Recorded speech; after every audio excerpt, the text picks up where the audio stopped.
Tonight's podcast is brought to you by a political message from the Lemon Party. Are you currently disenfranchised with our presidential candidates? Yes. Do you feel like telling both political parties to go suck a lemon? Yes. Well, we here at the Lemon Party are here to do just that. Join our cause at lemonparty.org.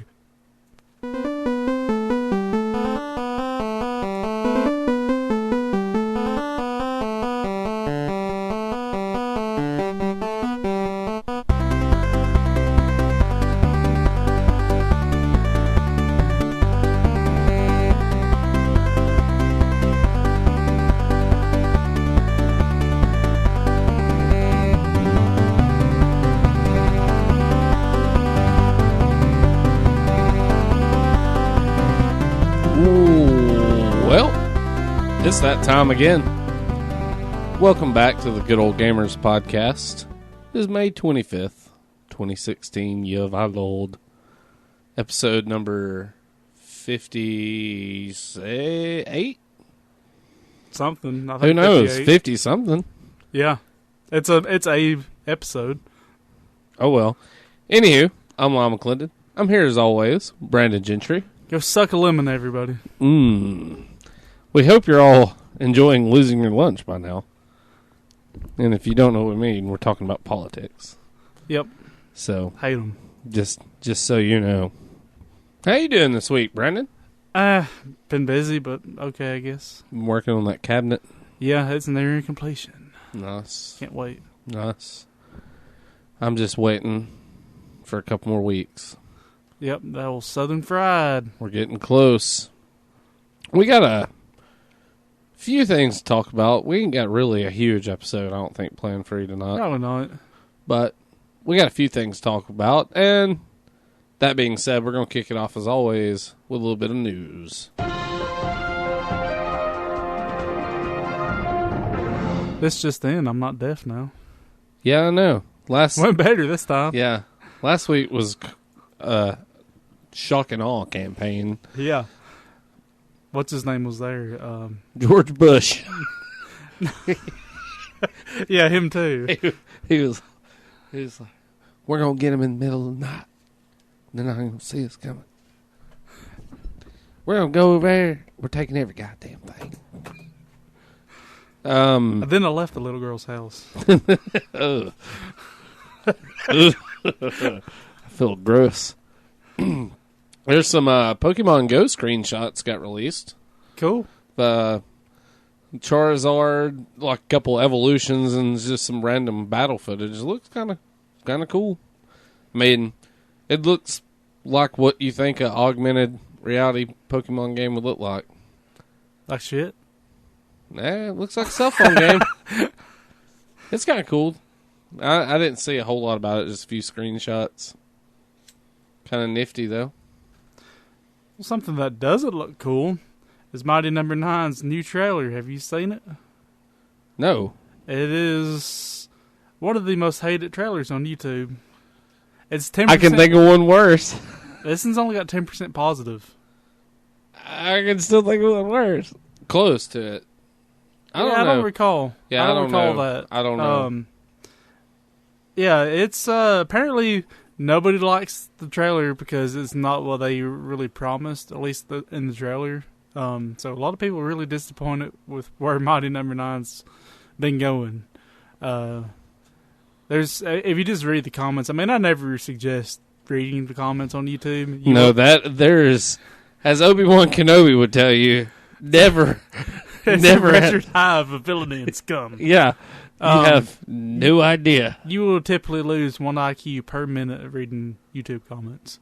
And that is a permanent loss. That is non-recoverable. Is Mighty No. 9 the animated series? No, there is an animated series. Or Mighty No. 9 trailer masterclass? I'm not sure. It's one that just came out.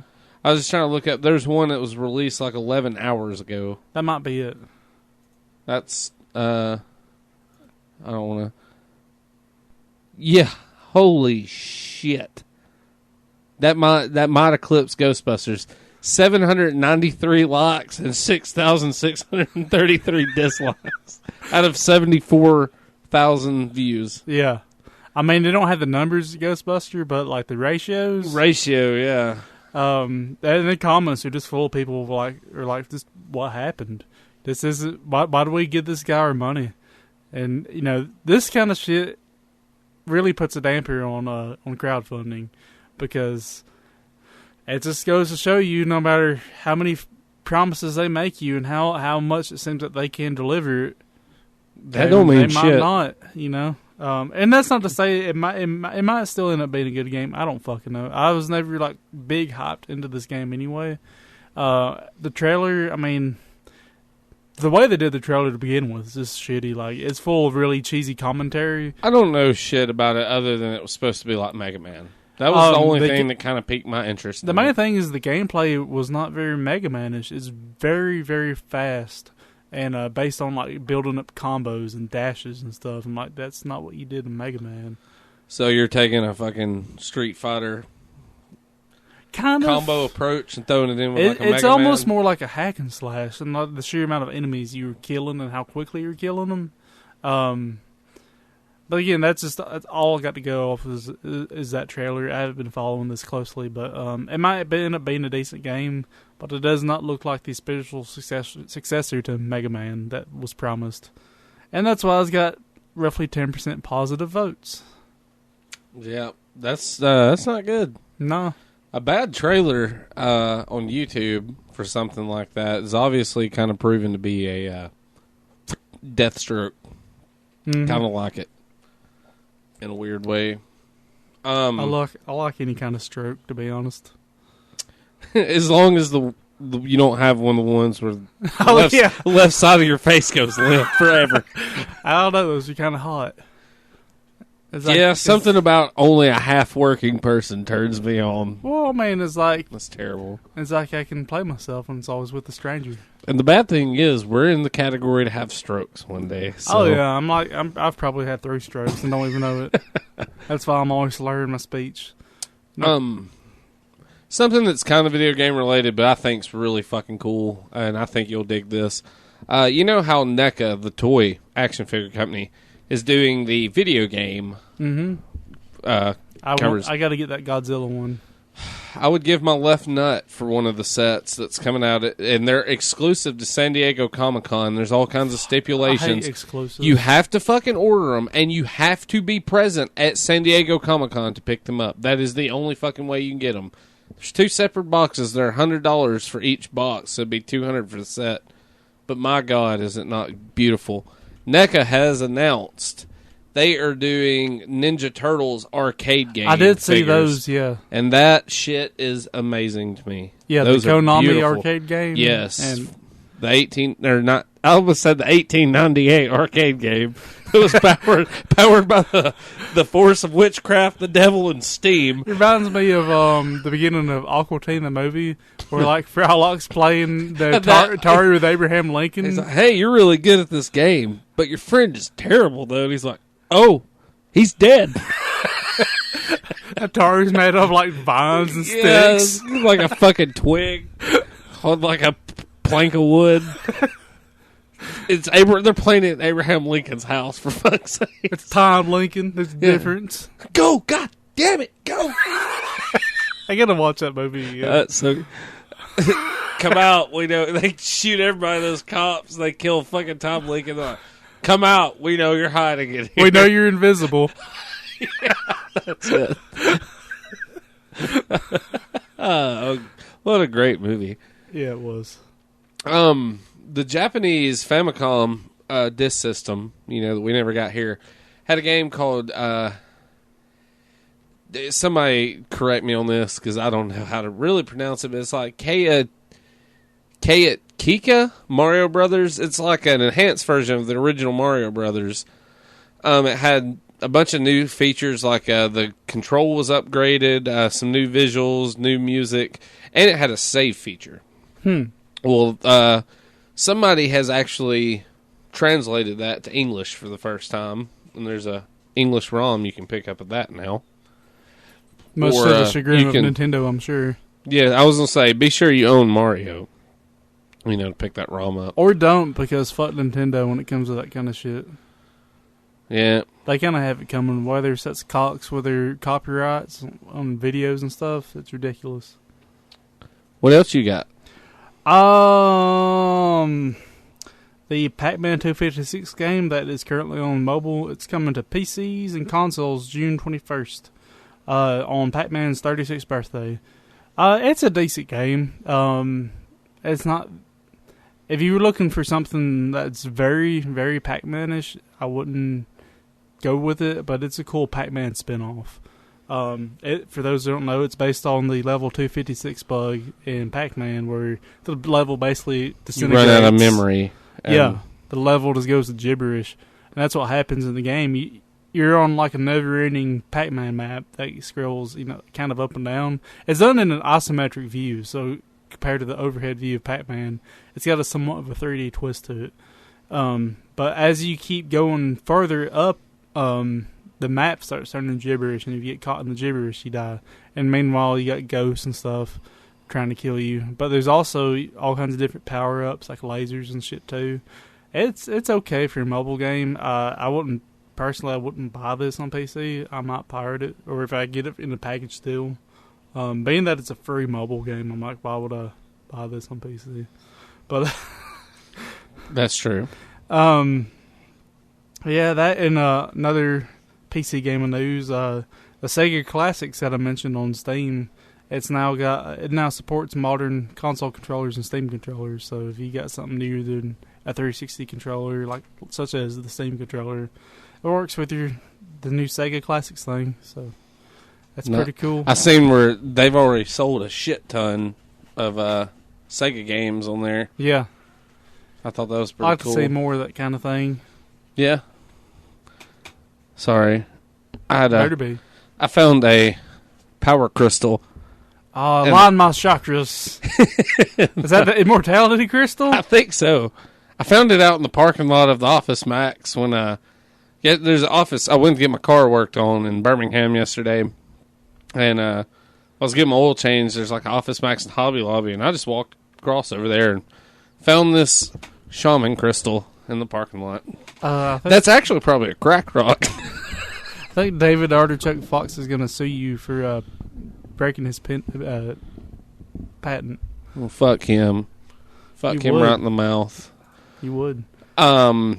Nintendo. Were you fixed to say something else? No, you go ahead. I got one more thing. That's it. So say Nintendo's giving 500 fans the chance to play Zelda Wii U in June. They're doing a thing it's being called Super Fan Sign Up Day.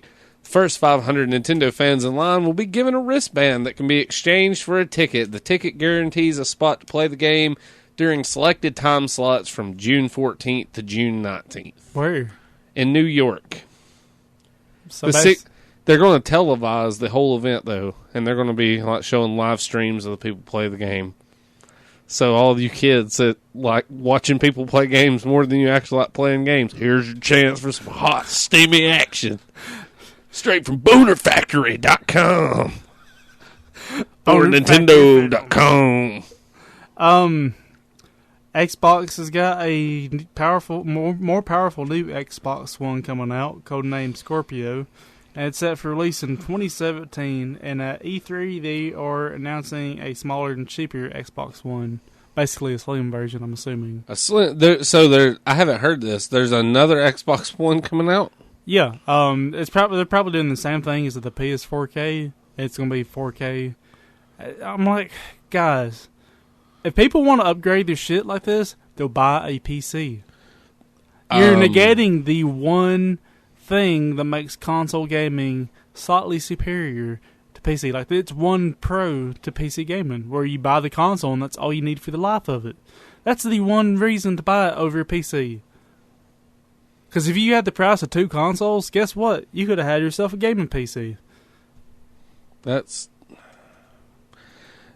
Consoles have finally went the route of the cell phone.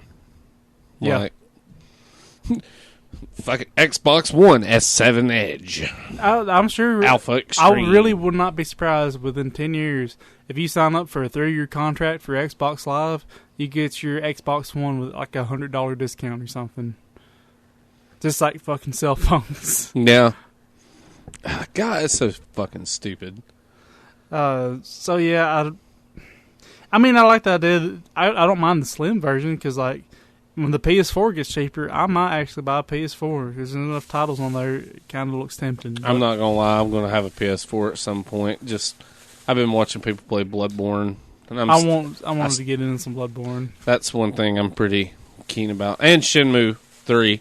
Yeah, which, I mean, how much talking can you handle? Yeah. I need to know where some sailors are. What do you know about Chinese people?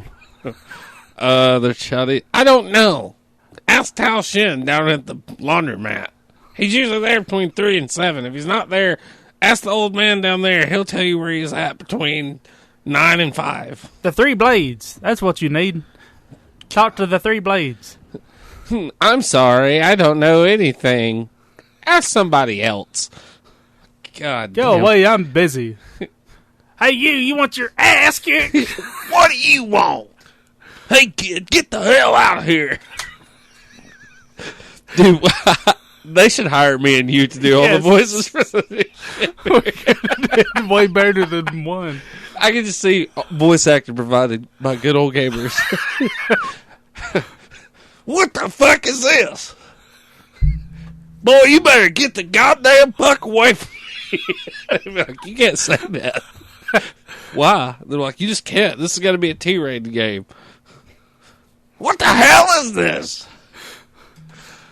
Boy, I'm gonna cuckold your mother. I'm gonna fly over there and fuck you to death. Okay. Anyways. Sailors hang out at night.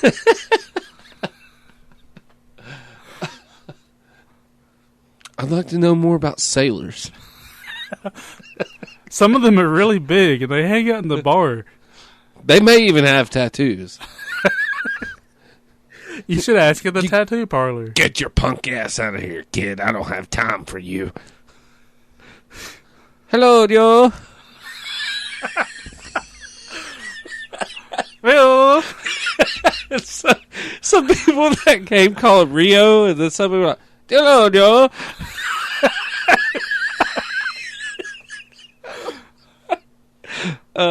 Anyway, there's an Atari Lynx SD card reader coming out. That's cool. For the 18 people that own Atari Lynxes. Yeah. We know you're out there somewhere. I know a guy that can get you a Jaguar shell for it. Well, yeah, we can get you all the Jaguar shells. And Jim Power. He has more Jaguar shells than there are Jaguars. How's that even fucking happen? And finally, you remember the like $500 analog NES that came out not too long ago? Yeah. Retro USB has their own version coming out now called the AVS. It's a Nintendo NES HDMI ready clone console. And it's not supposed to be near as much. Good. Still I did see about $100 price point, but that's not horrible, I guess. It's kind of sexy looking, I'm not going to lie. That's the yeah. It's got 4 player ports built into it, original ports. It's not that bad looking at all. No, it's not.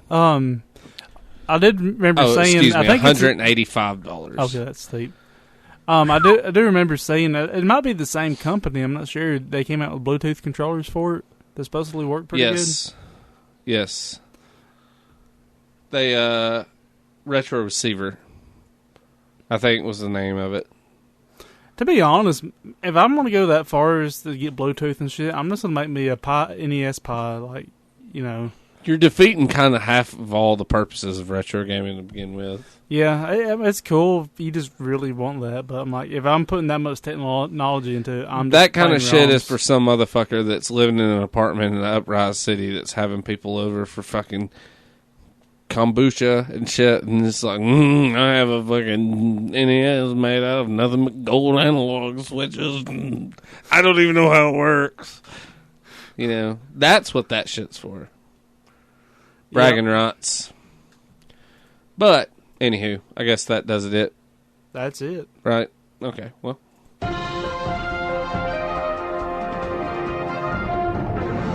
That is it.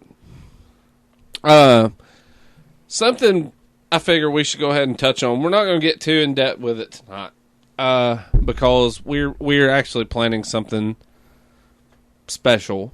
We're recording on a Wednesday, by the way, so we're going to be recording again this Saturday, and we're going to have something more elaborate than just a few words set up by then. But we are sponsorless right now, pretty much.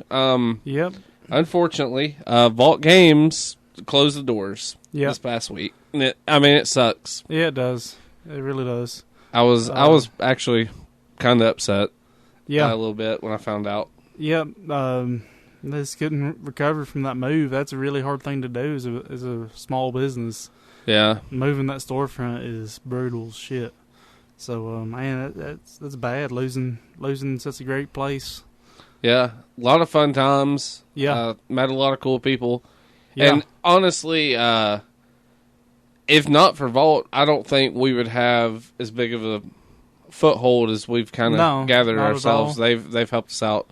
And, like I said, we don't want to go real in depth with it because we are planning something special. We're planning our eulogies pretty much for, for the whole ordeal. But it sucks. That there's nothing really to say without going in depth, and just talking about it a whole lot. But it sucks, and it is what it is. But we're thankful, and we thank Mark and Lynn Covington a lot. Yeah. They, if nothing else, they at least turned some people onto the hobby that need to be turned onto it. Yep. It sucks, but that's just one of those things. We'll get more in depth with it in the next episode. Yeah, so normally we'd tell you to go shop Vault, but go shop your local mom and pop game shop. Yeah, support your mom and pop shops, because once they're gone, usually they're gone. Yeah. And you don't want a GameStop filling in that void. The first time that we had a mom and pop game store before Vault, other than the other one we have that I could give a fuck less about, just to be honest. But other than that, the last one we had was like 5 or 6 years ago before that. Yeah. So there's a really good fucking chance it'll be 5 or 6 years again, if ever you see another proper game store in our area. Not a hole in the wall piece of not a. We're just not even getting in that. I wrap my. But hats off to you, Mark, Lynn, Vault, everyone that worked there and helped make it what it was. It was good times. Gonna miss it. Yep, and like I said, we're very thankful. Thank y'all for y'all's help and support of Good Old Gamers. Mm-hmm. But we'll get more into that next episode. We just wanted to put it out there because that is a segment that's now missing. Mm-hmm. Now we'll go ahead and say this in light of all. If you're out there and you're listening and you would like to sponsor a podcast, we are free agents now available. Yep. That's a joke. That's trying to make light of the situation. But anywho, you just made me cry, Lyle. I'm sorry. It does suck. It's suck. really fucking weird not having a Vault game of the week. Mm-hmm. It's really, really odd because Vault's been there pretty much from the get-go. Yeah. For us. Mm-hmm. And it sucks. But I don't know. Maybe we can actually get Mark to call and talk to us. That'd be great. I'd love to.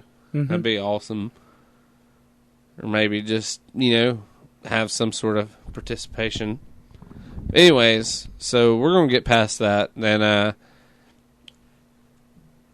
I guess it's time for me to do Arcade Arcana, right? Yeah. But I'm not doing Arcade Arcana. It's Arcade Arcana presents the road to Southern Fried Gameroom Expo. Last week we talked about the guests that are going to be there. And I figure this week we will talk about just the events, like the actual events that's going to be going on. They got some tournaments, all kinds of shit.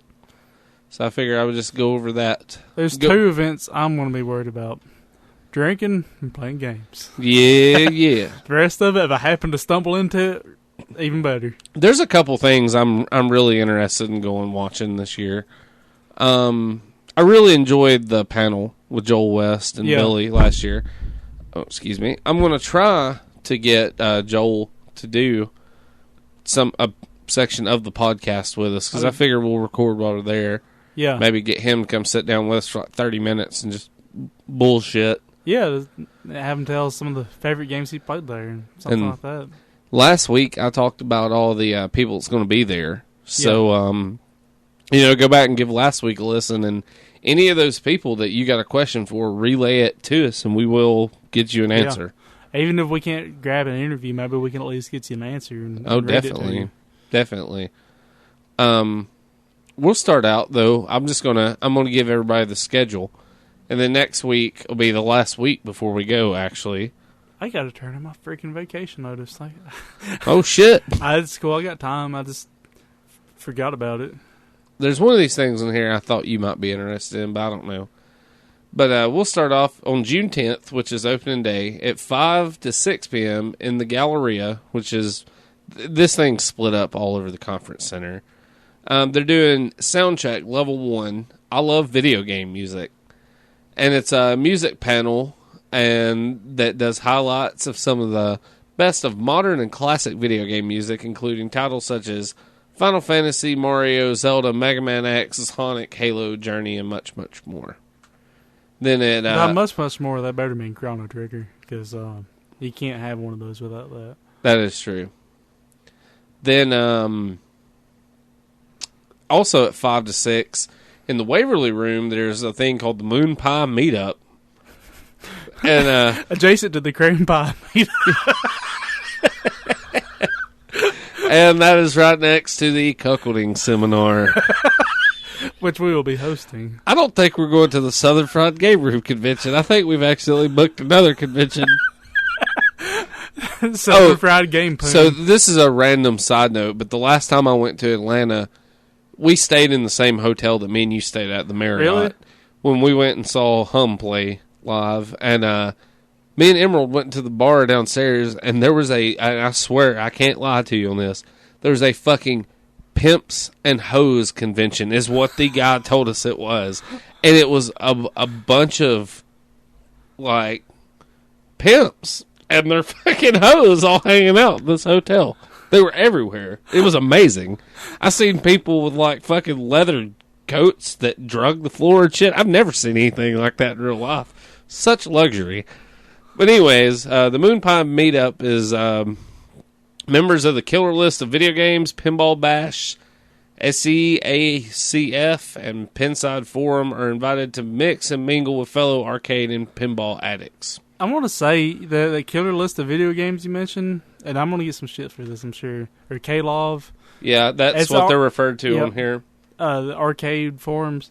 There's some good people on there, but oh my God, that is the bastion of arcade snobs.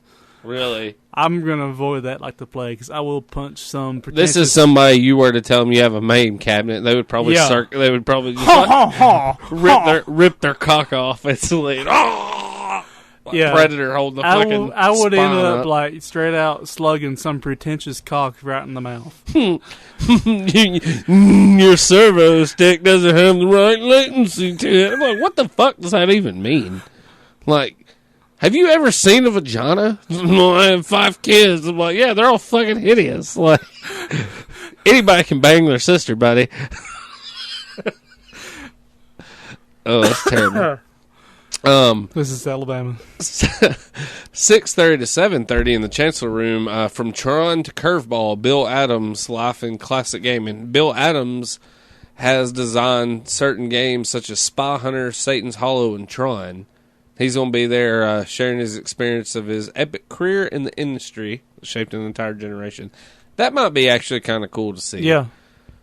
I know you're fucking interested in this one. From 7 to 9 in the Habersham Ballroom, whatever. Friday Night Wrestling, Heck yeah. AWE at Southern Fried Gameroom. I'm doing that. So, Come witness the spectacle of modern warriors battling out in the middle of a hotel ballroom. I love me some wrestling. I'm going to get shit-faced and I'm going to yell at them. I can't wait. We ought to. Yell at me. I'm going to cuckold you. So it gets him in like it, stomping him. You just catch some wrestler off guard. He just breaks his whole thing. He's like, I think I got. He was gonna fuck my wife.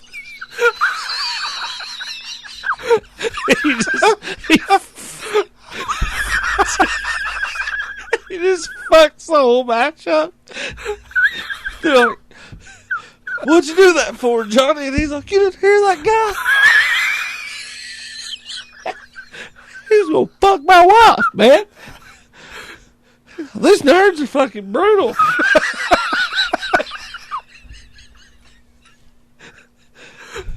They might just come out of the crowd and pile drive the fuck out of you. Who knows? That'd be awesome. That would be sweet. I'd be like, yeah, nigga's fucking great. And they'd be like, are you going to fuck my wife too? And they'd pile drive me. As long as they sign my casts. Yeah, no shit. So stomp him in the corner. That's when we yell, yeah, cuckold him, cuckold him, get him, John, cuckold him. That would definitely throw some people off, big time. From 8 to 9 p.m. in the Chancellor Room is rising from the mist a conversation with Spooky Pinball's Charlie Emery. He's a guy that quit his job and started a pinball company and is actually really successful at it. They do all like horror-themed pinball machines, Sweet. I'm pretty sure. From Munchkin to Dork Tower, John Kovalick's world, and he's the creator of best-selling comics Dork Tower and games Munchkin and many more. Munchkin is great. He's going to be talking 8 to 10 p.m. in the Grand Ballroom console area. I may have to get our buddy Steve Staverson's copies of Munchkin and see if he'll sign them. I didn't think I bet he'd like that. Have to do that. Steve, if you're listening, bring Munchkin with you. 8 to 10 p.m. in the Grand Ballroom console area, Killer Instinct tournament. I would suck so much shit at that, but I think everybody would. Do you think there's people that are actually sitting around practicing Killer Instinct? I don't know about maybe now. For the event, you know? I do recall, like, many a year ago, I met some people that were quite fucking badass. And I'm not talking about, like, badass just, like, on the local scene. I mean, it's fucking badass. There's 8 to 9 p.m. in the Grand Ballroom console area, Jackbox Games Quiplash Live. Come join our studio audience, or maybe even join us as guests as we play Quiplash. But don't worry, everyone in the room gets to play, and we have prizes. 18 and plus only for this event. Bring your internet-enabled cell phone. It's like a game show about video games, I do believe. No, it's a game you play on a fucking PlayStation. I don't know. That might be worth checking out.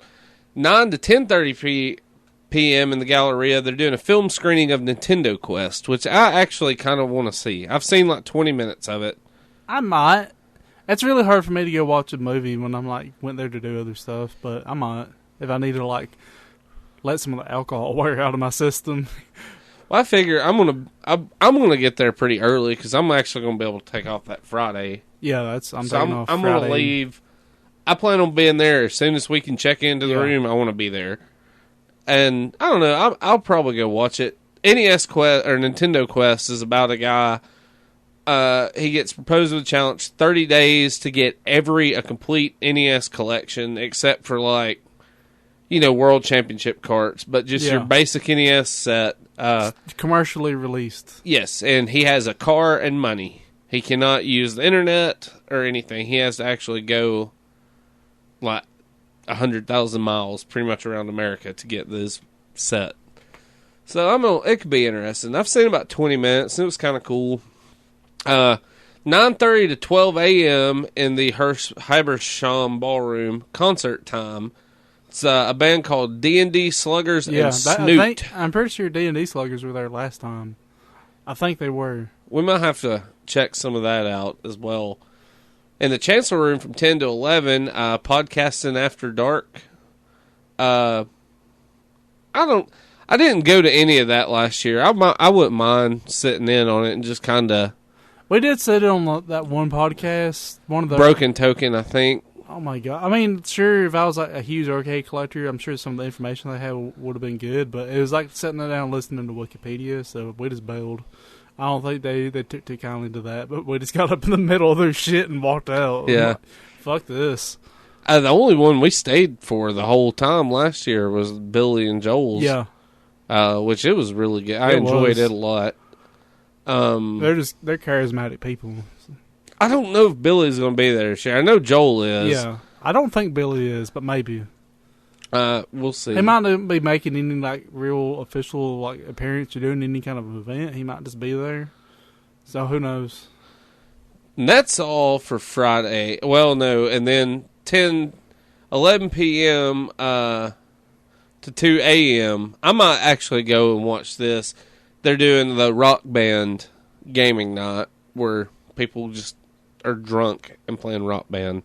If I still had to practice, I would probably get good at it again, but I'm not going to go by it to get good at it again. On Saturday, June 11th, 8 to 9:30 a.m., Saturday morning cartoons. They're playing classic cartoons until the door is open. 10 to 11 is Help My Arcade Game Sounds Like a Tattoo Gun. Come join the Arcade Repair Tips crew for a seminar discussing some of the common and strange questions about arcades. I might, if I can't figure out my monitor issue before then, I might go hit them guys up. Hell yeah, they would know. I'm imagining. My monitor works fine, but it gives me brain cancer with squilling. There's a fix for that. There's a salve for that. There's a salve for that. Hopefully I can just fuck with my refresh rates and fix it, but without having to solder shit. I really don't want to take that thing apart before I even have to get to play it, you know. Oh yeah, that'd be a. But if I have to replace a flyback or cap kit it or something, that's what I got to do. So be it. 10 to 11 a.m. is From Mind to Meeple Constructing Tabletop, which is so you want to build your old board game, listen as industry professionals discuss what made their game break through with some tricks of the trade. 11 to 12:30 p.m. Film screening Going Cardboard is a film about the board gaming community. 11 a.m. to 1 p.m. in the console area of the Grand Ballroom Super Smash Brothers tournament. And then Bill Adams is Talking Again. That's the programmer for Tron. From 11:30 a.m. to 12:30 p.m. 11:30 a.m. to 12:30 p.m. in the Galleria is Painting the Dots, Pinball's Color DMD Revolution. That one you mentioned, the cardboard, the board gaming community. I don't understand who would watch that. Like, it's just, I mean, I hate to judge something before I even know anything about it. People that play board games. Yeah, it's a niche crowd. People who play or begging in them are fucking weirdos. I'm one of them. We're fucking weirdos. I don't want to watch a movie about a bunch of weird, sweaty dudes. I think they have a movie. I think it's called Seven. Anyways, 11:30 a.m. to 12:30 p.m. in the Waverly Room, Cosplayer in the Gaming Universe. I kind of want to go to that one. Get some hands-on tips. From Samus herself. From 12 p.m. to 3 p.m. is a silent auction for the Atlanta Community Food Bank. So that's a good cause. I'll go bet $1 and everything. Yep.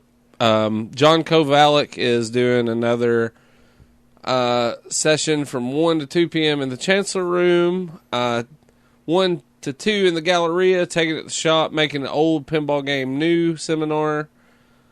This is one I want to get in. 1 to 3 p.m. in the Grand Ballroom Stage is a Ghostbusters tournament. It's free and it's one ball. But you get to play the new Ghostbusters game. So I'm definitely going to sign up for that. 1 to 2 p.m. in the Waverly is the Virtual Joystick. People talking about the current state of VR. Yeah, it's okay. 2:30 to 3:30 in the Chancellor Room, Jack Granary, Pinball Rebel. Another guy talking about pinball. 2:30 to 3:30 in the Galleria is Geek Dad, Raising Geek Generation 2.0. A parenting class for nerds, apparently. 4 to 5 is Gaming on the Move with Adult Swim's Chris Johnson. He's programmed pretty much all of the Adult Swim games that's ever come out. 4 to 5:30 in the Waverly Room film screening. Next Great American Game. Talking about making a tabletop game. 4 to 5 in Chancellor Room. Level Up the Game Show. This is the one I thought we should go on. It's set up like a classic game show, but it's all playing arcade games. That could be good. 4 to 5:30 in the Chancellor Room. Battle for the Stars video arcade tournament. I don't know. Contestants compete on 4 classic space-themed arcade games on the main stage. Probably Galaga, Asteroids. Donkey Kong. Yeah, that's a space game, right? Mm-hmm. The 5:30 to 6:30 p.m. Chancellor Room. Back to Rio is a conversation with Last Starfighter's Lance Guest. Thought that was kind of cool. 5:30 to 6:30 in the Galleria. Film screening, gaming, and color. Talking about the rise of LGBTQ themes in video games. Sponsored by TCBY Ice Cream. Yep. 5:30 to 6:30. For the whole alphabet there, why not? For 5:30 to 6:30 p.m. Yes, in I the will Waverly poke Room, that nest. there's DIY game design. I'm gonna shut up. I about made a bathroom reference. I'm just not. Bringing punk rock to tabletop. Another tabletop game designer. 6:30 to 8 p.m. in the Chancellor Room. Film screening The Last Starfighter. That's pretty cool. Repair it, restore it, don't spend your money from 7 to 8 p.m. in the Galleria. Walkthrough on arcade restoration. 7 to 9 p.m. in the Console Room. Street Fighter V tournament. 10 to 11, Podcasting After Dark 2. I might have to go to see Zangief suck some shit in Street Fighter 5. Yeah. Fuck you, Zangief. Indeed. Zanqueef. 10 to 12 a.m., 80s band party. Snoot and the B-Team are playing. And then Rock Band 2. Sunday morning cartoons, 10 to 11. Spooky Pinball with Charlie Emery. 10 to 11 in the Galleria. Evolution of video games. The panel will show you the past 50 years of history from before the beginning of Atari to the current 8th generation of consoles. I might go check that out. 11 a.m. to 12:30 p.m. film screening. Who Did It? The Clue VCR video game or VCR game. 11:30 to 12:30 p.m. in the Galleria. Lance Guest talking about movies. 12 to 2. I might go watch that because he was in Halloween 2. And I'm thinking about taking my Halloween 2 when we go and getting him to sign it. So 12 to 2 p.m. in the Grand Ballroom console area. Pokken tournament. Ooh. I still suck shit at that game, so I haven't played it really. 1 to 2 p.m. in the Chancellor Room. Tabletop teardown, a peek inside the board game industry. And finally, from 1 to 2, Fun with Philanthropy, Gaming for Good. And they really beating that board game stuff to death this year. I mean, I love board games, but I was like, man, it's kind of not the focus point there, guys. So that is your complete schedule of events for this year's Southern Fried Gameroom Expo that's coming in 2 weeks, June 10th, 11th, and 12th in Atlanta. If you want to come meet the good old gamers, we will be there in the flesh, all pounds of it. Yes. So come meet us. Come play some fucking video games. Yep. That's the point. Be extra drunk, extra sweaty, maybe shirtless. Shirtless, I think, is a definite. Yeah. So come check it out. It's good stuff. Yep. Right on. Just do it. Well, I guess I could talk about some goddamn video games. Do it. Got a little intro there. I want you to sound off. Dun dun dun. Mm-hmm.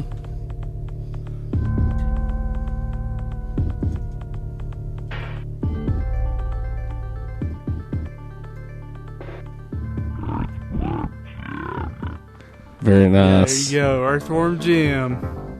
Fucking love this game. This is talking about the SNES version, which is the best version. I remember when this shit come out and just being amazed, man. Completely. Yeah. Like playing a cartoon. I need to grab me another copy of these because they're going to... I imagine... I mean, they're popular, but eventually, like, the hipsters are going to catch on to it. And the price is going to fucking skyrocket. Dude, I passed up an inbox Earthworm Jim on Sega Genesis like 2 weeks ago for $8. I just passed on it. And I feel like a fucking idiot now. Yeah, even though it's Genesis, it's still good. Yeah, I want the SNES. Because the music on the Genesis is fucking horrible. Yeah, now I will say in defense, the music on the Sega CD one, mucho excellent. But Earthworm Jim, for those who don't know, is made by Shiny, and I can't remember what year it came out. Don't really fucking matter. 93, I think. You control the hero Earthworm Jim, who is a earthworm in a superpowered super suit, and at your disposal you have your head as a whip. Your suit just takes the earthworm out, the Jim, and whips him. And you can use that whip to either attack enemies or you can like hit hooks and swing on it. You also have a plasma gun, which either just does a typical like machine gun style rapid fire, or if you get these special power ups, it does like large cannon blasts. And then you can also use your head as like a helicopter to slow down your descent when you're falling. And other than that, it's running and jumping. The controls are pretty simple, basic gameplay. It's a pretty damn solid platformer. I would say my favorite platformer on the system. Because I mean, you know, everyone thinks Super Mario World, which was good. I love that game, but Earthworm Jim was where it was at. Earthworm Jim is ultra fucking creative. Yeah, very creative, very humorous, and this game is fairly difficult too. I was going to say, it has a major fucking challenge factor to it. Especially one level, once you get to later, it has its version of the Battletoads racing level, basically. That one level that everybody fucking hates. But yeah, also, Earthworm Jim hit. It got real popular there for a little while. I also had a cartoon. I really suggest checking out the cartoon. I got the action figure from the cartoon on the shelf over there beside you. Yeah, I had some of the action figures. I wish I still had them. The cartoon, like, I mean, the humor in this game and in the cartoon, it still holds up to this day. To me, as an adult, Snot was always one of my favorite characters. Yeah, he was in 2 in the game. He wasn't. He wasn't in the first one, no, was he wasn't. Wow. And then, well, who could forget Queen, pulsating, bloated, festering, sweaty, pus-filled, malformed, slug for a butt.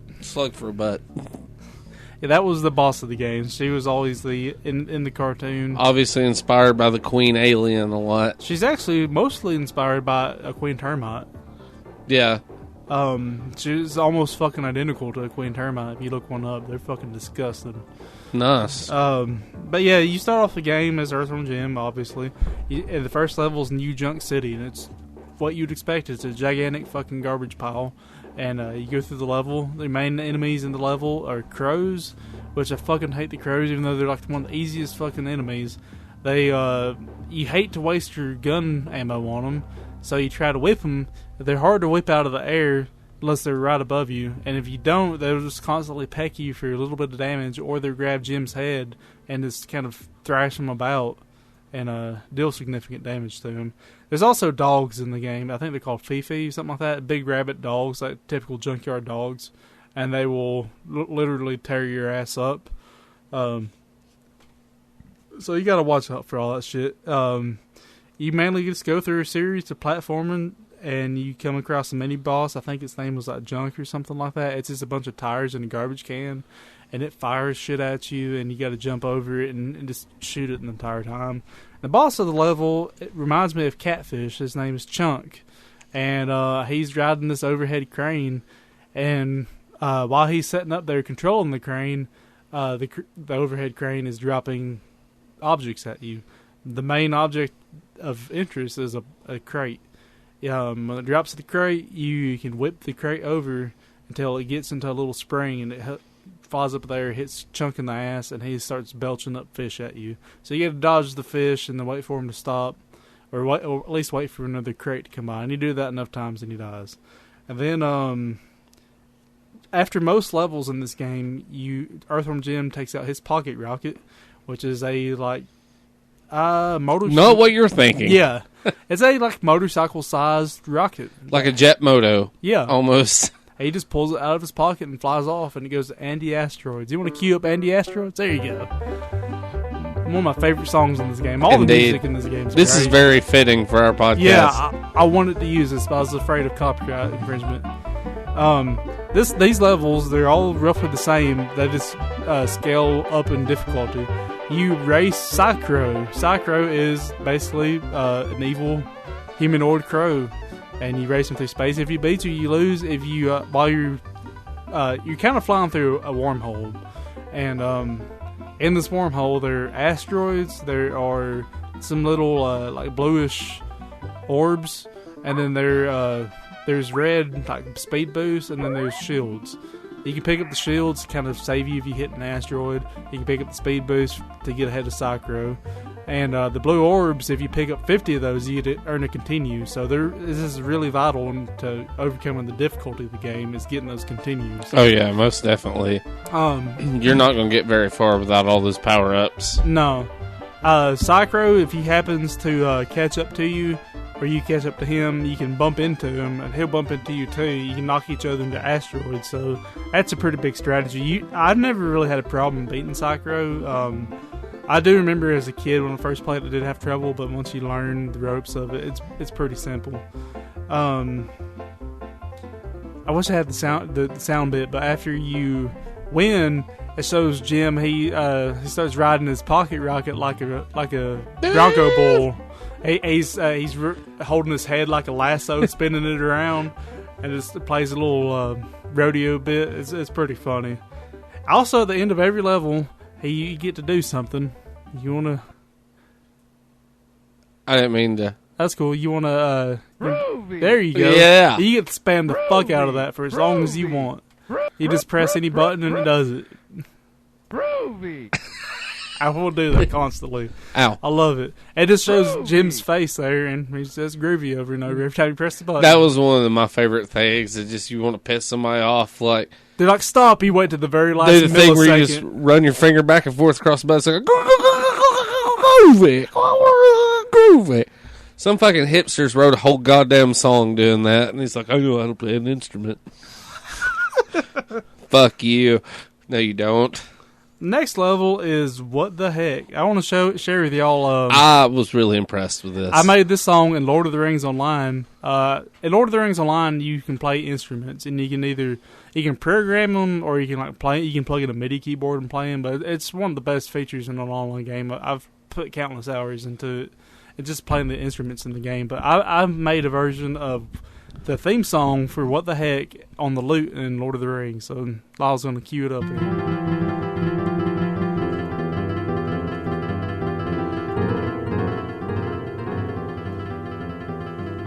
Yeah. That's so badass. And I'm the only fucking person with that. So if you go to YouTube and look up What the Heck Lotro, you'll find me on there. And you can't download that song anywhere. That's fucking mine. So good luck. I also did Andy Asteroids. It didn't come out near as good. I'm the most proud of that one. But What the Heck is basically hell. And as you hear here, this level's theme music split between the classic hell music and elevator music, because nothing's more hellish than An elevator. The main two enemies on this level, they're these big black demon ghosts that just tear your shit up, but they're pretty easy to kill. You can kind of memorize where they're going to be at and just shoot them before they even become a problem. And then there's lawyers. The lawyers, I fucking hate the lawyers. The Scourge. Yeah, they nothing special. They're exactly what you think they are. They're humans. They have briefcase. They're balding. They won't walk back and forth in these different areas. They want to cuckold your women. Yeah, and they're very hard to damage. They'll block your shots with a briefcase, and then they'll open up their briefcase and fire paperwork at you, and it hurts you for a decent amount. So just like in real life. Yeah, my strategy is you save your big your big plasma gun blast and just fucking take them out with one blast. That means you have to save those blasts, so you kill all the big black demon ghosts with your whip, which is kind of a pain in the ass, but it's worth it fucking with them lawyers. Because I guess I didn't mention it, when you get those power-ups, you can't use your normal plasma gun. Once you shoot, you use your power-up, and that's it. So once you get those loaded, you gotta hold on to them. It's not like the second game. I'm pretty sure the second game you could cycle through. This game, the first one, you cannot. But the mini boss in this level is Frosty Snowman, which, you know, ironic, I guess, being hell. Being in hell, yeah. And he's pretty much a dick. He just kind of teleports, or I guess he melts and then reappears behind you and stuff. He's always shooting shit at you. You just gotta shoot him until he dies. Try to dodge his attacks. There's not a real great strategy to him. And then the boss level is Evil the Cat, who's one of the main antagonists in the TV series. Evil the Cat is just a fucking cat. When you first encounter him, in the fight anyways, he takes Earthworm Jim's super suit, so you are just Earthworm Jim. Worm. You're just the worm. And you're like at the bottom of a hill. He is on the ledge above you with your super suit, and he has some kind of gun that shoots like a fiery blast. He shoots at the top of the hill. The fiery blast rides down the bottom. You got to jump over it, and the fiery blast slowly disintegrates this cliff he's on. So you jump over enough, it disintegrates the cliff. You get your super suit back, and then you actually get to fight Evil Cat. And it's kind of a dick. If you don't have ammo, you're gonna have a bad time here. You got to have a good stockpile of ammo for this fight, because what happens is he hides, like you can't see him at all, and then you'll just briefly see a pair of eyes, and he just comes out and mauls you. So the only thing you can do is just twitch, react, and shoot him. It don't take any amount of damage really to kill him, but he has 9 lives, so you got to do it 9 fucking times. Every time you kill him, his little ghost flies up and it has like a 1, a 2, a 3 on it. You know, my best strategy is again, if you did my strategy, you've went through the whole level using nothing but your whip and using the blast for the lawyers. So you should have a lot of fucking just regular plasma ammo. Just hold down the shoot button the entire fight and just spam your D-pad around. You'll hit him and he'll die. You'll waste most of your ammo, but you did it and took almost no damage, if any. Nice. And then you go back to Anti-Asteroids. That's an official pro player tip there, ladies and gentlemen. Yeah. Take heed. I'm totally pro this game. I mean, I can beat it in like 2 hours, I think. Speed running is close to 45 minutes. Never beaten this game. Really? I've never really... I mean, I love the Earthworm Jim games, but I've never really... I guess I've had the chance to beat it, but I've never really just sat and invested the time needed to beat it, I guess. If there's a level that stopped me from beating the game, it's this next one. If you beat Evil, you go on another Anti-Asteroids, and then you go to an underwater level called Down the Tubes. This one is fucking rough. It is so branching. It is a 2-part level. The first part isn't too bad. You go through a series of tubes. The enemies are these, I don't know what the fuck you call them.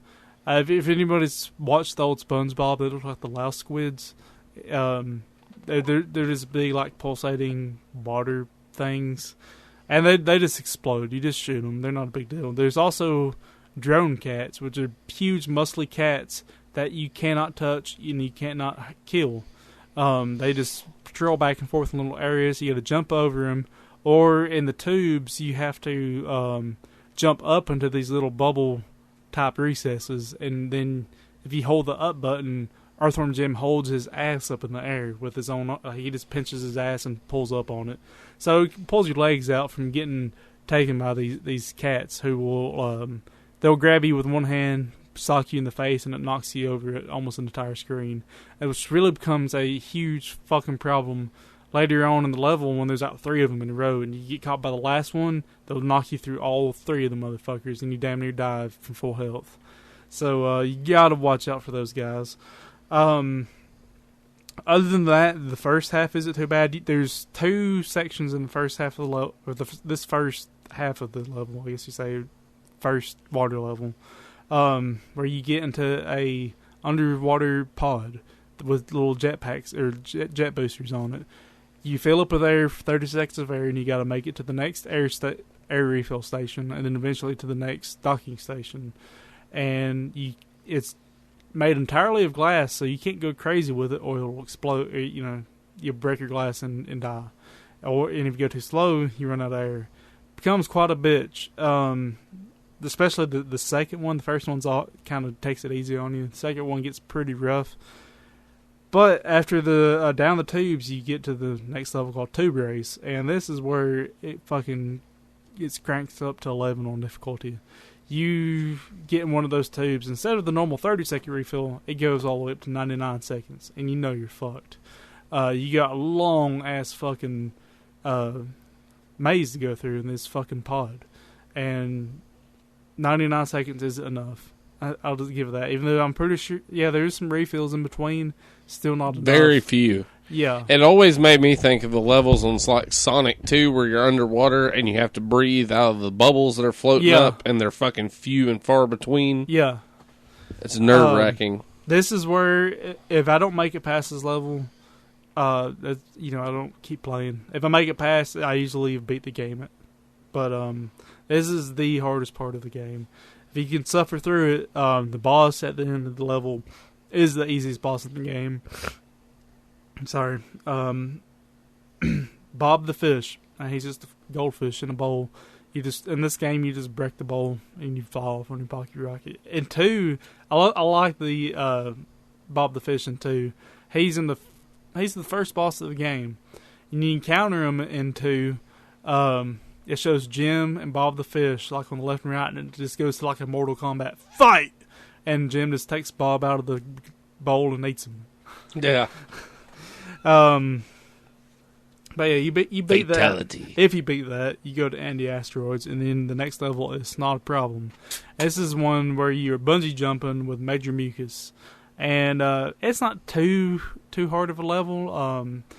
Basically, you and the bad guy, Major Mucus, are bungee jumping up and down this really tall level. At the bottom of the level is a big pile of snot, and there's like some kind of a monster down there that'll bite your legs off. So you got to be careful you don't like come down straight on top of that monster. You can see his eye going back and forth, and he'll snipe up at you if you get close. While you're bungee jumping with Mucus, you got to knock him into the left or right side of the wall, and if you keep doing that, you'll break his bungee. You got to do this for 3 rounds, and it gets increasingly difficult. There's no real strategy that I know of. You just try not to let him knock you into the wall, and knock him into the wall. Yeah. It's just some cockfuckery going back and forth. It's not too big of a deal. You beat him, you go on Andy Asteroids again. Then you go to level 5. Level 5 is one of the more unique levels. Of course, out of a game full of unique levels, I guess that's almost meaningless to say, but it's a science lab, and it's pretty creative in their platforming. The enemies in here, the main enemies are these eyeballs with wings, and then there's some brains that jump around, and there's a couple other small enemies. Like there's some larvae. I think that's some kind of larva that I fucking hate them. They're hard to hit. You pretty much have to waste ammo on them. But the platforming, though, there's some Tesla coils. Like there'll be one on the bottom, one on the top, and they pass back and forth electric charges. So you got to time it to where you're not you don't jump on top of an actively charged Tesla coil, and you don't get shocked with it going in between either.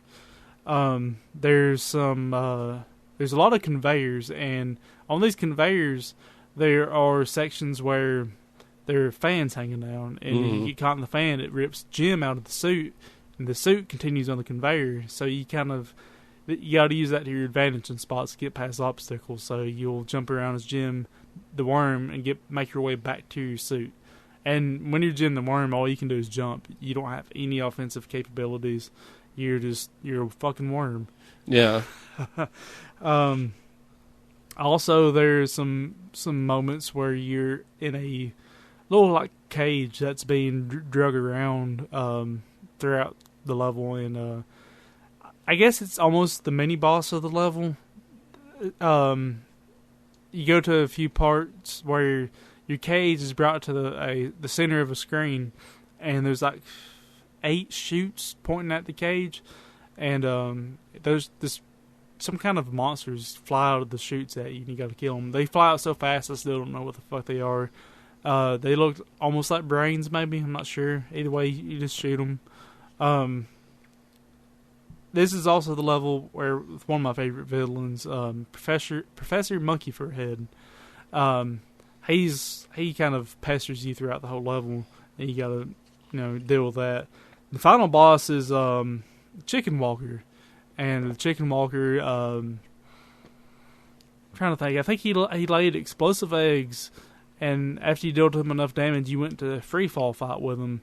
And the free fall fight, he lays bombs. And nice. he tries to make you run into the bombs, but you pretty much just wail on him with your plasma gun, and he's pretty easy. After that, another anti-asteroids.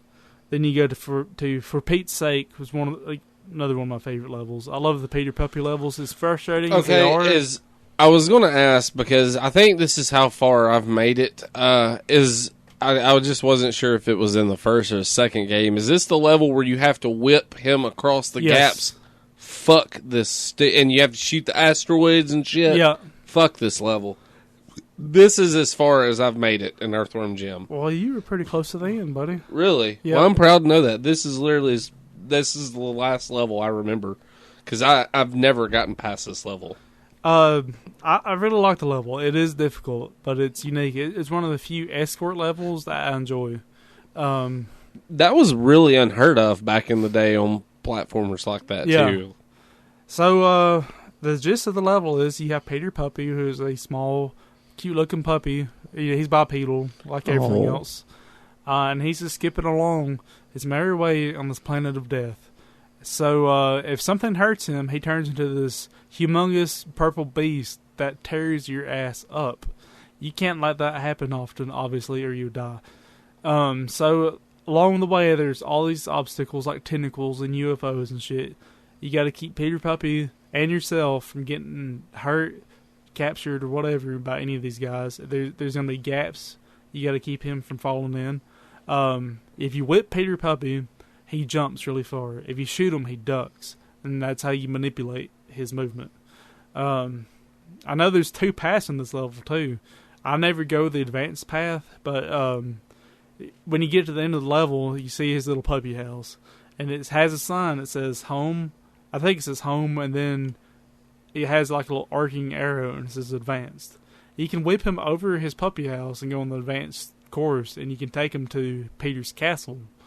But along the way, there's a lot of life ups and things like that. Yeah. But it gets a lot fucking harder after that. I don't do it. It's just not worth it. But I really like that a lot, and I really love the other Peter Puppy level on Earthworm Jim 2. There's a couple of them on 2 where Psychro is in a big puppy house, and he's throwing puppies out of it. And you have a gigantic marshmallow, and you got to bounce the puppies from where Psychro is throwing them out all the way to where Peter Puppy is, and I think another puppy. Yeah, it's another puppy house with a chute, like a funnel chute on top.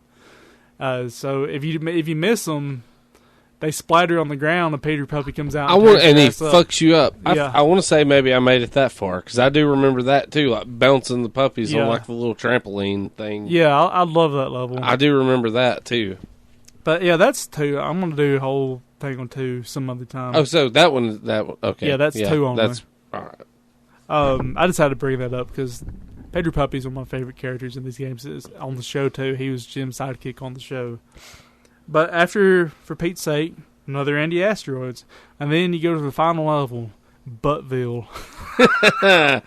Sounds like a movie I rented one time. Yeah. It was real greasy. His Boner Factory Films made that one. I think they did. I received it in the mail with Ghostbusters. This whole level is like an H.R. Geiger like painting. It's pretty nice. Cool. But goddamn, it's the platforming in this game. It ramps it up. It takes everything you had learned in the game and really just fucking throws it out the fucking window. No, it just makes you apply it to the extreme. No. So remember all that calculus we taught you 5 years ago? Use it. Yeah. You start off like you got to go do the helicopter drift all the way down this long shaft of spiked bullshit that will fuck you up. God, so many whips. Like, I know there's one part in this level where there's a vertical line of whip hooks. Like they're staggered, so you might start off with one on the left of this line, and then one on the right of it, staggered about an inch above each other. So you gotta whip the bottom one, swing over, turn Jim around, whip the one that's above it, swing over, turn Jim around, whip the one that's above it, and swing your way up like a pendulum. It's a fucking bitch, because if you miss your timing by just a little bit, you go flying off into shit you don't want to get flown off into. But that's the majority of the levels. This is really hard platforming. Memorization's a big key of it. You're going to die a lot in this level if you haven't played it yet, because there's a lot of twists and turns on these descending falls where you're just going to fall into spikes and get fucked up. But if you've minded your P's and Q's, if you got all your continues, you can make it through the level. This through trial and error. And then you get to the boss. Halfway through the level, you start noticing the level's starting to change. I guess there is kind of a mini boss. It's actually Queen Slug for a Butt's tail. Mm-hmm. It's easy to blow up, but that's about when you start noticing the levels changing. Like, instead of all these spiked bullshit pits and walls, there's this big, almost intestinal lining things, like making the ceiling, it's just huge. Turns out it's her. That's the boss. She's like half of the fucking level. That's how big she is. You're in her butt. Yeah. But she is like the fucking easiest boss in the game besides Bob. I've never had a problem with her. Once you get to her torso area, there's a snot that's just circling her. As long as you have ammo, you get on the snot, you just fucking waylay into her, and she flinches so much that she just dies.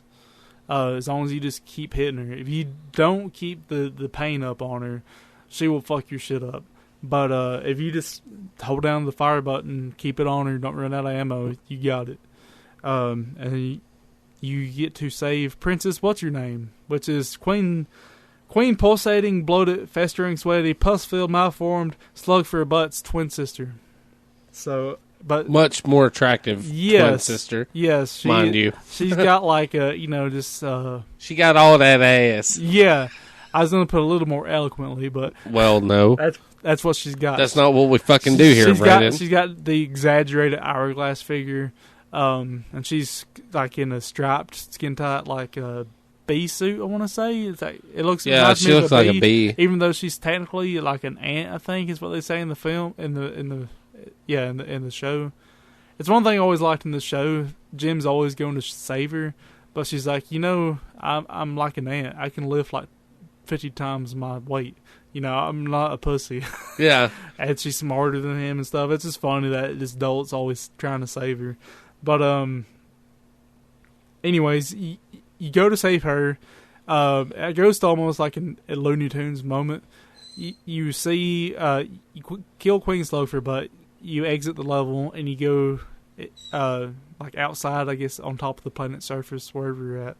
And you see Princess What's-Your-Name standing on the sledge above like this pit of magma or something.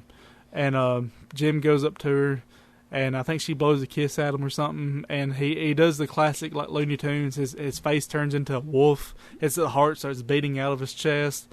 And, he's just head over heels for her. I forgot to mention something at the beginning. At New Junk City, there's a refrigerator hanging up in the middle there.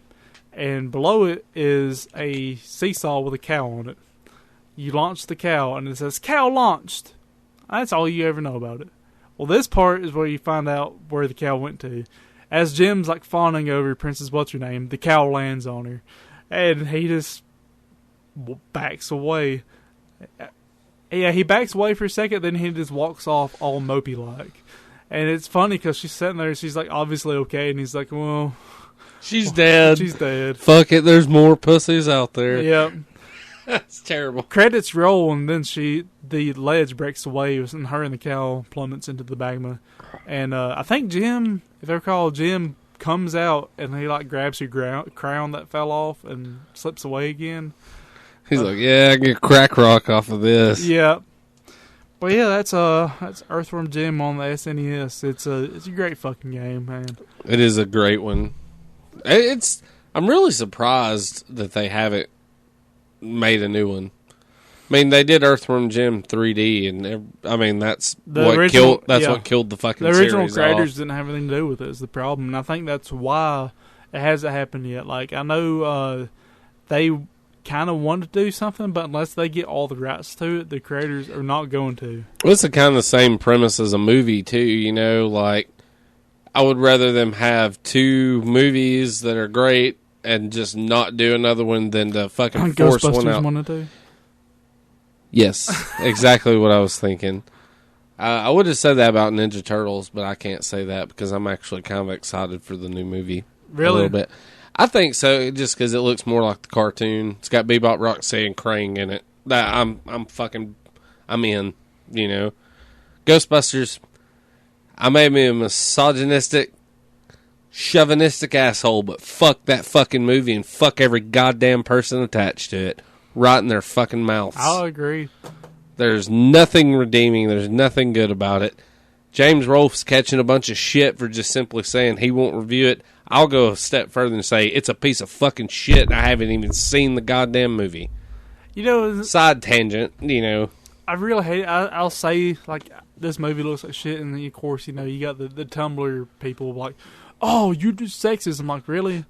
You know nothing about me. But I'm sexist because I don't like a movie. I've been called sexist once by a girl I knew years ago. She called me sexist over Facebook for saying something negative about the new Ghostbusters trailer. And this was like when that trailer first came out, before the backlash. I didn't say nothing. I just was like, there is nothing about this movie that can win me over to make me on board with it. And she was like, let me guess, it's just because you don't think a bunch of women are capable of playing Ghostbusters. And I kind of wanted, I was so pissed off, I couldn't think right offhand, because I was just trying to think of a movie that women in general like. And I was like, you know, I'm like, okay, let's say you take fucking Pretty Woman or Dirty Dancing, any fucking movie that's got a female lead, replace the female lead with a male. Yeah. Tell me how that fucking works for you. Take the Powder Puff Girls and make it the Powder Puff Boys. Yeah. How do you fucking feel about that? Yeah. And then, well, it's perfectly okay for both of them to exist. And that's just where I'm like, that's where you're fucking stupid. Yeah. Like, you know, and as far as, like, the director of the movie goes, like, that guy, you know, he's been attacking people personally on fucking social media and shit. Yeah. And I'm just like, you know, he's like, fuck you for this and that. Well, I got a strong team of women. And I'm just kind of like, fuck you for thinking that you can fuck with a classic movie and get away with it without, you know, common sense would tell you. I'm not even a fucking movie director, and I've never even watched Casablanca the whole way through. Casablanca is one of those classic fucking cinema films. Do you think if I were a fucking director tomorrow and they were like, we're doing a reboot of Casablanca and we're putting Seth Rogen and James Franco in the fucking leads, you're directing it. I have enough know-how to know that that's a classic fucking movie and people don't want it fucked with and don't want it shit on, so I would decline it. So fuck you, dude. You know what you're getting yourself into. Yes. You made your goddamn bed. Lie in it. Yeah. I don't have anything as detailed as an Earthworm Jim review, but I do want to talk, because I haven't really got to play video games this week, but I do want to talk about something video game related that has just had me pissed off since I was fucking, I think 8 is when it come out. It came out in 93. Well, before we get off Ghostbusters, I want to say one last thing. No, I'm fine talking about Ghostbusters for a minute if you want to keep going. I just want to say, like, I realized something, because it wasn't that long ago I encountered one of these Tumblr trolls. You know, of course, I'm a misogynist. I'm sexist because I don't like this fucking movie. Because I don't like the fucking pandering bullshit that they're doing to these Tumblr feminists, is really what it is. And I'm like, okay, I don't like a movie because it's women. Yeah, one of my favorite fucking series of all times, Godzilla, has had mostly strong female roles in it through the 80s and 90s. I just watched one last night where the strong female lead was a badass, punched the douchebag general in the face because that's what she did. And I was totally on board with it. I liked it because it's fucking Godzilla and that's how they did it. They didn't put tits on Godzilla, even though Godzilla is traditionally female too. It's not Momzilla. or Goddessilla. Yeah, I mean, Godzilla's been female too, and that's fine, but they didn't do it in such a stupid, pandering, bullshit way. Here's the deal with all this shit like that. Like, you said you used Godzilla. I used fucking Star Wars to defend myself. Yeah. And, you know, and a lot of people may disagree with me on this, but hear it like this. Ghostbusters, the new one, is a fucking reboot, remake, whatever you want to call it. There's nothing fucking original. The humor of the original Ghostbusters was very dry and very dead and calculated. That is what makes that movie so goddamn hilarious. Yeah. It is fucking dry, just satirical humor. Yeah. Which that, you know, Harold Ramis, Bill Murray, that Dan Aykroyd, that whole troupe from Saturday Night Live and National Lampoon, they were known for that kind of shit. Yeah. They are doing fucking nothing like that. They're making it slapstick as shit. From the fucking trailers, none of the jokes are funny. Yeah, it's all they're fucking relying on the fact that it's women to hope for it to be a good movie, and then when it's decided that it's a fucking terrible movie, they're using that as an anchor to place blame on people. Right. I used fucking Star Wars to defend myself, and some people would disagree with this, but I was just like, well, hear me out. I'm like, Star Wars Episode 7 is essentially, it's a reboot.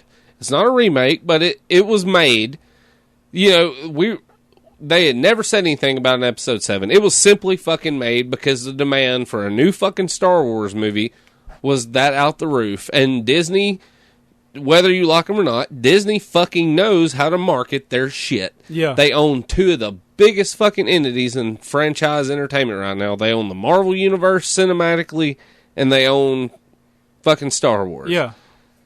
Episode 7, The Force Awakens, is essentially a fucking reboot of A New Hope. I don't care who you are what you are. Everything is fucking almost the same, it's pretty an much. homage to it. Even down to R2-D2 and being captured by Jawas. The fucking BB-8 unit's almost apprehended by that thing on the... You know, it's a fucking reboot. The new fucking Luke Skywalker is a female. Yeah. It is a fucking female lead in a Star Wars movie. Yep. Nobody bitched and moaned about that. You know why? Because it was actually fucking good. That is why Ghostbusters will suck a dick. Is because it's not, no pun intended. That is because it's not going to fucking be good. I don't care. I'm going to watch it. I'm not going to pay money to watch it. I can tell you that. It'll be a fucking bootleg, but it's not going to be good. And you know, I say that, who knows? It may be all right. It was like the trailer is not. Yeah, from evidence right now, no, but you know, it may be good. I'll give it the benefit of the doubt until it at least comes out and I see it. You're a huge Alien fan. Strong female role all over that.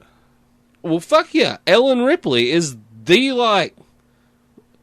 There's plenty of movies with, like, badass female leads. Alien that's a perfect example. Yeah. You know, Nightmare on Elm Street. Yeah. One of my favorite movies. Nancy Thompson. She's a fucking female. You know, there's plenty. April O'Neil. Sidekick to the Turtles. She's a female.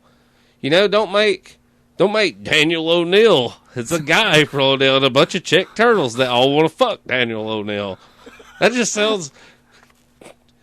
What? I say that. Films. Some motherfucker probably just heard that idea and is going to sell it to Hollywood in the next 10 years. Yeah.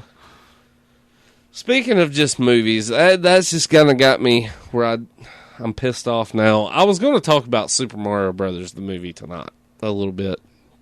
And I don't even really want to get fucking super huge into it now, goddammit. Like, I pretty much wanted to talk about my experience with this movie. I was 8 years old. I was hanging out at my grandparents' house, and I had some cousins that lived in the county away from me, and they were visiting my grandmother at the time, and pretty much their mother, my aunt, asked if we wanted to go watch a movie. We said sure, and she said, well, the Mario Brothers movie's playing in Decatur. And I remember just being like begging my parents, like, can I go with them? And they're like, sure. And I remember being pumped for this shit. Went to Mario, got my little bag of popcorn, drink and shit. Sit down, start watching Mario Brothers the movie. I remember being 8 years old and questioning God for the first time in the parking lot. I remember watching the movie, seeing the credits, seeing the credits roll, and being like, "Okay, when's Mario starting?" Dude,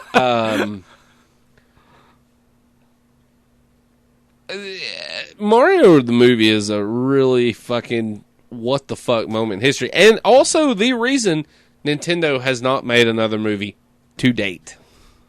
Single-handedly, the fucking reason. I do have to say that it was so fucking awful that I kind of like it now. It's developed a very huge cult following nowadays. For those of you who don't know, and god damn it, you should, but Mario Brothers was an American-made movie, and the way I take it, it was made by a couple, a husband and wife team who were in the middle of a divorce while making it. And apparently argued and changed shit every 15 minutes. Bob Hopkins, the guy that played Mario, said he's dead now. He died like a couple years ago, and he said that movie killed him. It killed him. He said in an interview not long before he died that he said that was the worst fucking movie experience he had ever worked on, and shit. All that, and supposedly the son-in-law of the Nintendo president was given the task of making this movie, like getting this movie. So I'm pretty sure he's like, you must divorce him. He must commit seppuku. God, yeah. Fucking Dennis Hopper is King Koopa. John Leguizamo is Luigi. Bob Hopkins is Mario. And Samantha Mathis. I haven't really thought about it. Princess Daisy. But they really took Mario and then put the 80s movie spin on it. It's a dystopian future. You know, everyone's got all this attitude and stuff. Really shit. It is the complete 80s future. Like, their cars are fucking 80s sedan cop cars with goddamn fucking snow scoops on the front of them and, like, sparklers strapped on the top of them. Like a subway. Yeah, like in a subway. They got the little tether on the cars. Yeah. I remember one of the things is Koopa, they got that de-evolution gun, and it's nothing but a fucking Super Scope 6, like spray-painted black. God damn it. I was so confused by the Goombas. And the Goombas, big head, almost no body. In the movie, big body, almost no head. Kind of like people we went to school with. Yeah. Like, a little big head. Oh, God. Yeah. But, I just, dude, Koopa. One of the worst parts is where they're arresting Toad and turning him into a Goomba. I said Koopa, but I meant Goomba. When they're arresting Toad, and he's like, it's Koopa, it's the fungus. Let's go take over the city, man. Let's go get us all, man. I just remember being like, what the fuck is this? I remember how bad they shit on Yoshi. Yeah, Yoshi's like chained up, getting stabbed and shit. Like, it's like a fucking velociraptor, basically, too. Well, what about Big Bertha?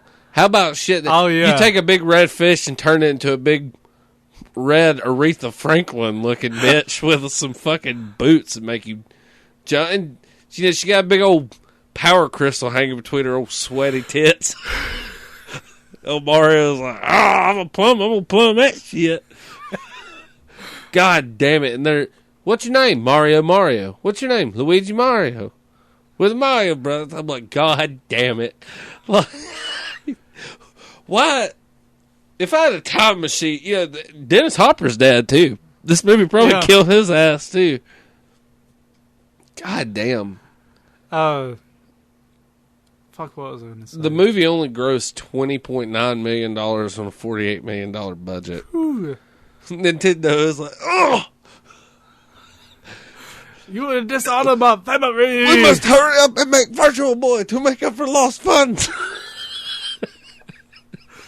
Ooh, yeah, exactly. GameCube, we'll fix this all.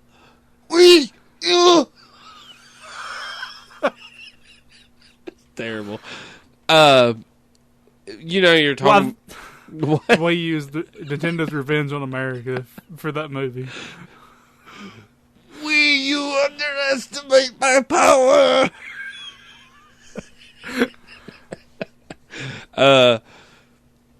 We were talking about it being a cult film. It's actually spawned a fan-made website, a fan-made sequel comic, and a Blu-ray release in the United Kingdom.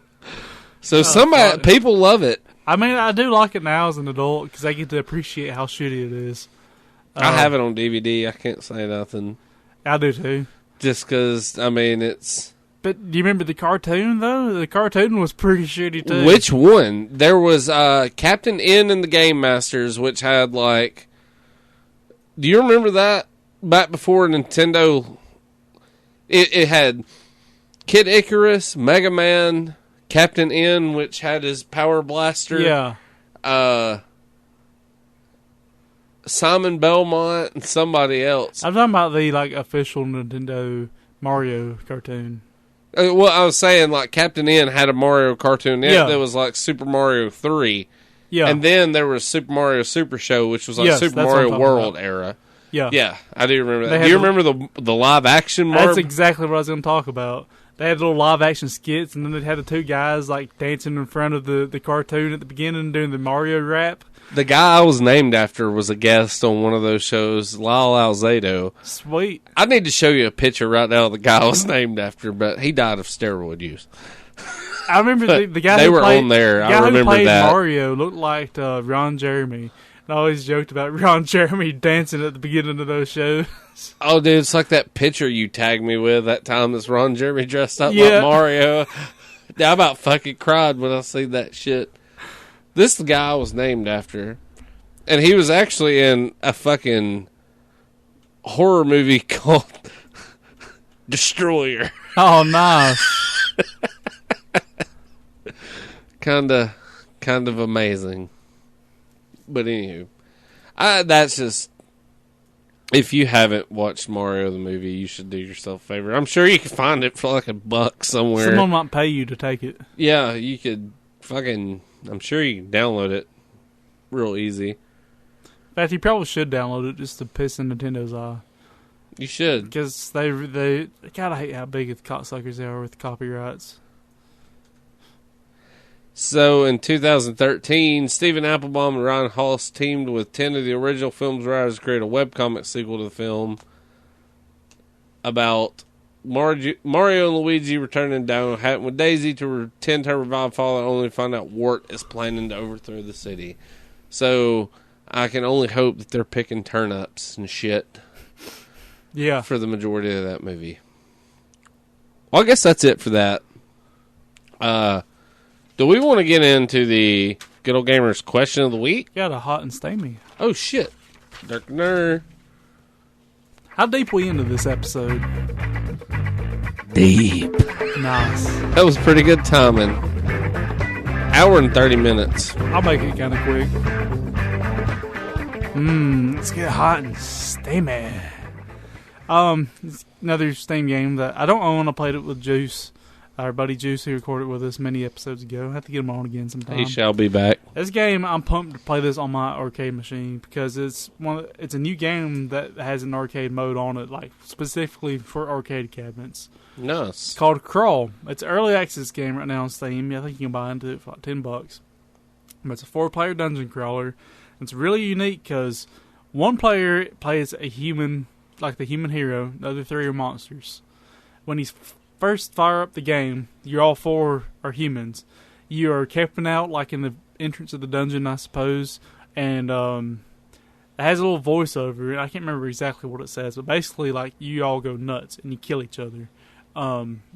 Last person standing is the first one to play the human. Nice. The other 3 turn into ghosts, and so basically the gist of the game is you started the dungeon crawl. The dungeon drove you mad.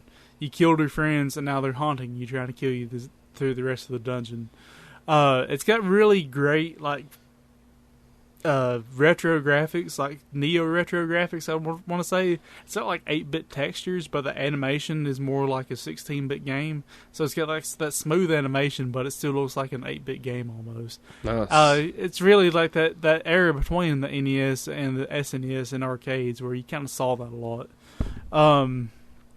the controls are pretty simple for both the heroes and the monsters. You move around, and you can do a normal attack, and then you can do a special attack. Those attacks vary based on what monster you are or what weapons you have as the hero and what special abilities you've picked up as the hero. When you first start the game, you choose like your monster archetype. You start off with like 3 or 4, and you can unlock more as you go. And they, when you choose your monster archetype, when you become a monster inside the game, you spawn as one of the 3 monsters tied to your archetype, and you can level those monsters up. Basically, when the human hero enters a room, it's kind of randomly generated, so you never know what's going to be in the next room. But the different things that can be in the room are traps, pentagrams, and like gold chests and shit. The traps, if you want to, you can man those as a ghost, and try to trap the human with like spikes and flamethrowers and shit. But if you go to the pentagrams and use those, you become one of your 3 monsters. And then you try to kill the human. Person that gets the killing blow on the human becomes the human. And as the human, if you kill the monsters, you get experience to level up. Nice. As you're a ghost, you can fly around, and there's all these little transparent globs. And you pick those up, and those are basically experience for your monsters. And in between each level of the dungeon, you can spend that, it's called Wrath. You can spend that Wrath to upgrade your monsters. And you can become pretty fucking mean as monsters, to the point where it's nearly unfair. But at the same time, as your human character, you level up by killing monsters. You collect gold, and you can collect gold both as a monster and as a player. You actually collect it a little faster as a monster, in my experience. But you can spend that gold at the blacksmith to buy new weapons, change your stats around, get artifacts and potions and that sort of thing. But the main point of the game is you want to become the human, get to at least level 10, and then you go fight the boss monster. Each level of the dungeon you go through has a boss entrance, which is like, it looks like Stonehenge almost, with a big pentagram type thing in the middle. Yeah. You go to that and it teleports you. Right now, there's only 2 boss monsters. There's probably going to be more upon full release. Those 2 monsters right now, there's a Hydra, and then there's like this weird water monster. The the monster players control 3 different parts of those bosses, and they try to kill the human.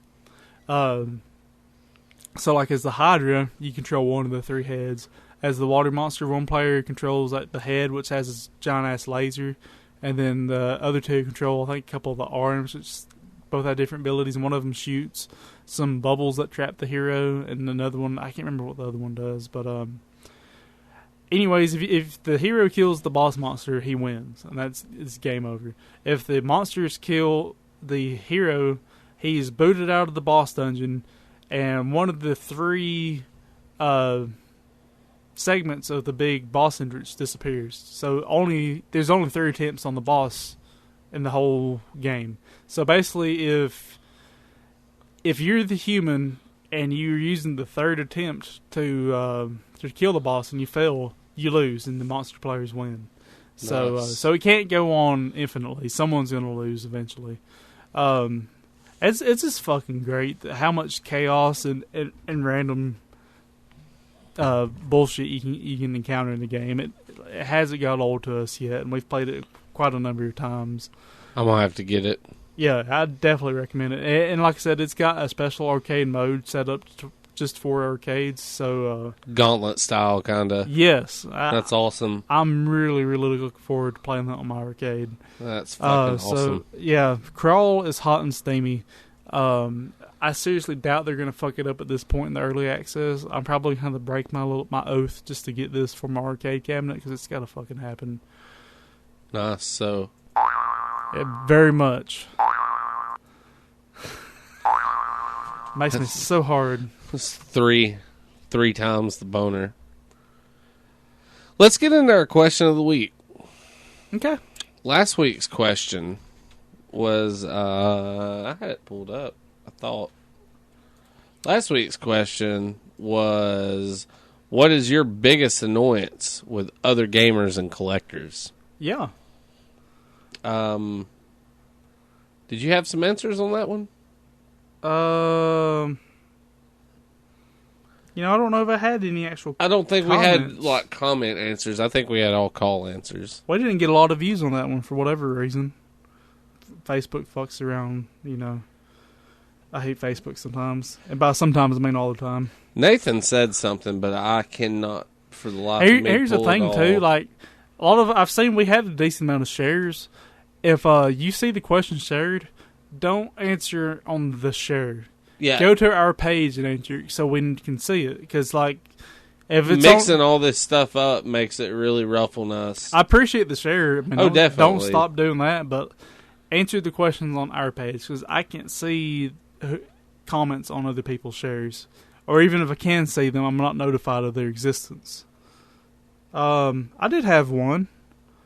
Our buddy Ricky Foster, he said, I really dislike the elitism in the nerd community.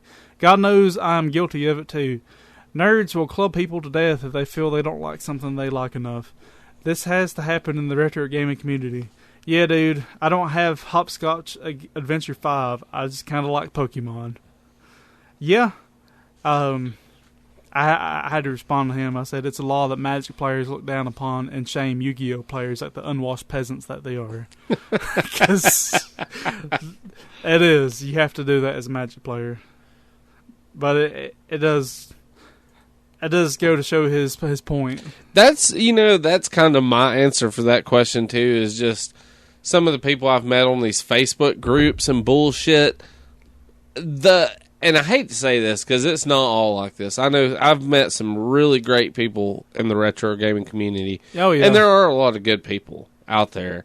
But, for every 10 good people you meet that one fucking elitist bastard asshole that just thinks they know more than everybody else that makes you fucking hate the hobby as a whole. Yeah. There's been times I've thought about getting out of the hobby of collecting and shit, just meeting somebody like there was a guy that messaged me the other day. He's a local guy, and pretty much just right off the bat starts talking to me like I don't know shit. He's like, well, I got this game, and it's going for this much, and he was like overpricing everything like $100. And I just straight up finally told him, or asked him, I was like, how many games you got in your collection? He's like, well, about 35. And I'm like, get the fuck out of here. Don't talk to me. I'm like, when you got too much shit that your wife's like wanting to leave you over, I'm like, then fucking talk to me about what a collection is, asshole. Yeah. And then talk down to me like I don't know jack shit. This kid had a fucking $150 game loose, and I was really interested in it. And I was considering trading some good shit. I was kind of like, man, I got a spare Contra 3. I got a spare Mario RPG. I'll give you $140 worth. And he's like, oh, this game's selling for $250 on eBay.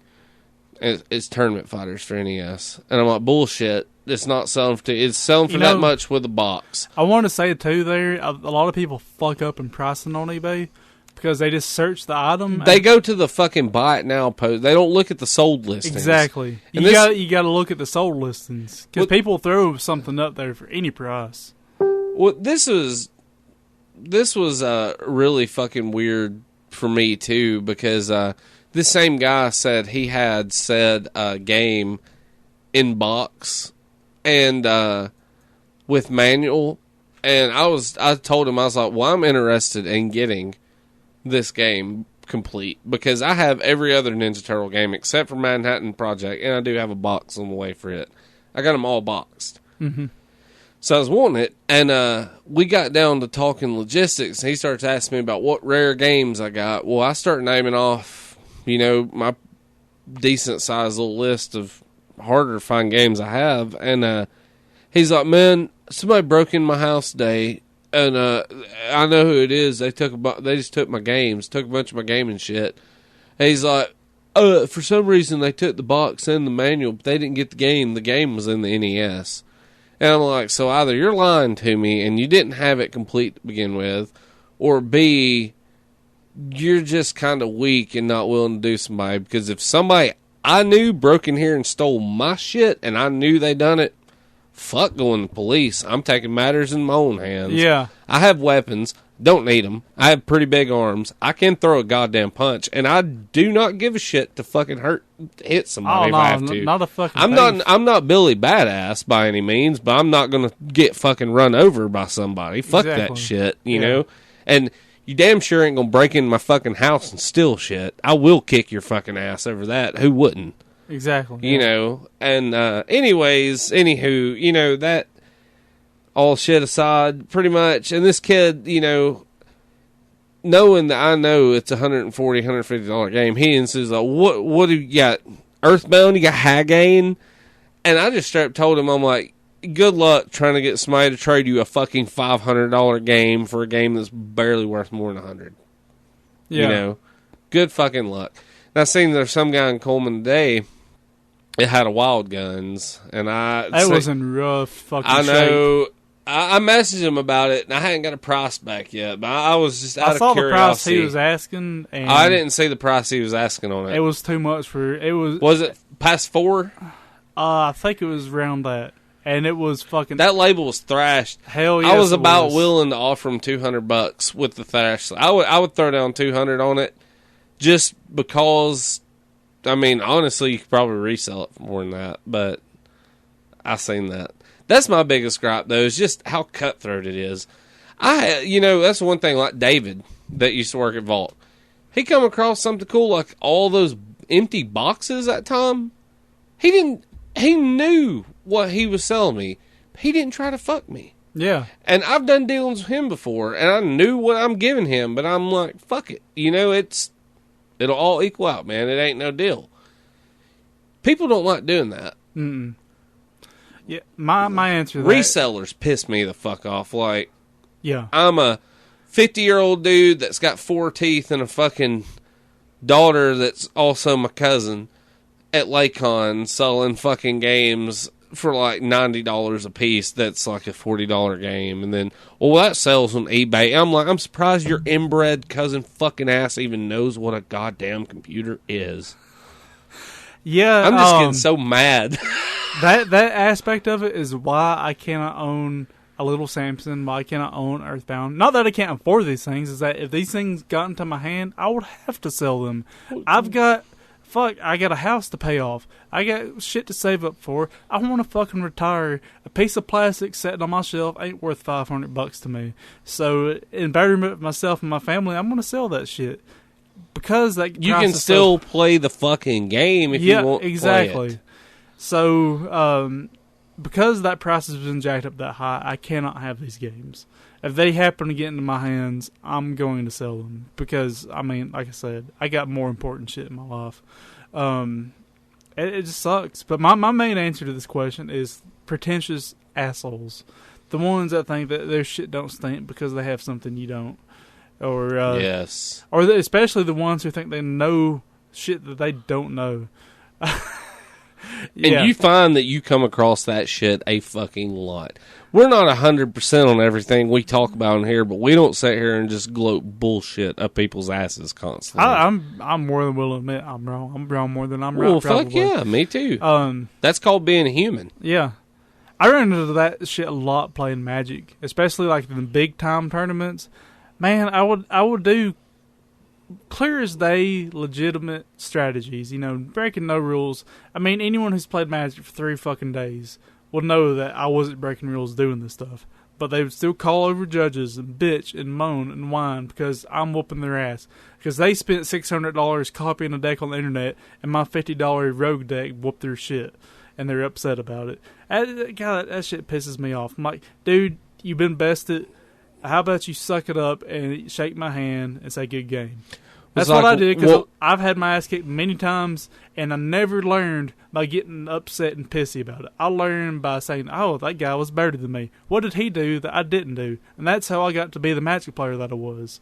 I didn't do it by getting pissed. Well, it's like people that brag about gaming and brag about all these incredible feats they're supposed to be able to perform when they actually get behind a console or a joystick. Can't fucking do it. They always look at everything else and blame. Oh, it's latency issues, or oh, your controller's fucked up. Oh, these buttons are fucked up. And I'm just like, no, you're fucked up. You know, because I'm like, well, if this controller's fucked up so bad, how am I still able to play a normal video game without a hitch? You know, this kind of shit. It's people are fucking stupid. We got some we got to get answers, calls. Bill's got a winner of last week's. Yeah, and I'm gonna mail in your game this week, Bill. Yes. I'm sorry, I've shit the bed on it. Jason, we're gonna mail yours this week too. I finally got an address for him. But here's Bill's call. Hey guys, it's Bill. Just want to say thanks for the game, first off. And as far as the question goes, what really chaps my ass is, one, those assholes that think they have all these great games that are really worthless and they constantly overcharge you. Amen. And what also really brings my piss to a boil is those douchebags that always keep multiple copies of fucking games and never want to get rid of them. Thank you, God. For some crazy price. Fucking hoarder. Yeah, I fucking hate those assholes. Alright, well, talk to you guys soon. Peace. Thanks, Bill. Yeah, Thanks, I agree Bill. with you on all them points. 100%, man. Like, goddamn. There's no reason you need 5 Earthbounds. 17 half gains. Yeah. There's people that do that, and that's why these prices on some of these games are so high. That is exactly why these prices... Dude, one game store we were talking about earlier, I've seen them have like 5 and 6 copies of this game, of a certain expensive game, like they had like 4 copies of Tomba 2, about $100 PlayStation game. Had one on the shelf and had 3 set in the back, and I go to ask what, I'm like, well, all those for sales? Those 3 are going home in my personal collection. I'm like, what the fuck do you need 3 copies for? Yeah. Like, your inbred ass doesn't even play video games. Like, I don't understand. Jesus, shit, man. And, again, I'm coming at this from someone who played a lot of Magic. I did see this sometimes. I did it myself some too.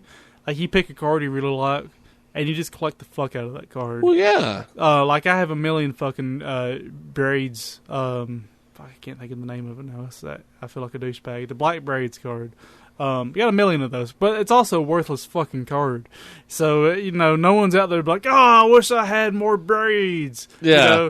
I'm not single-handedly driving up the price by having this card that no one uses.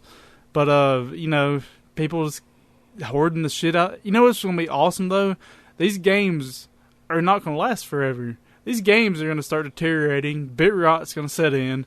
And these thousands of dollar stacks of redundant games that I have is going to become worthless. So it'll all even out in the end.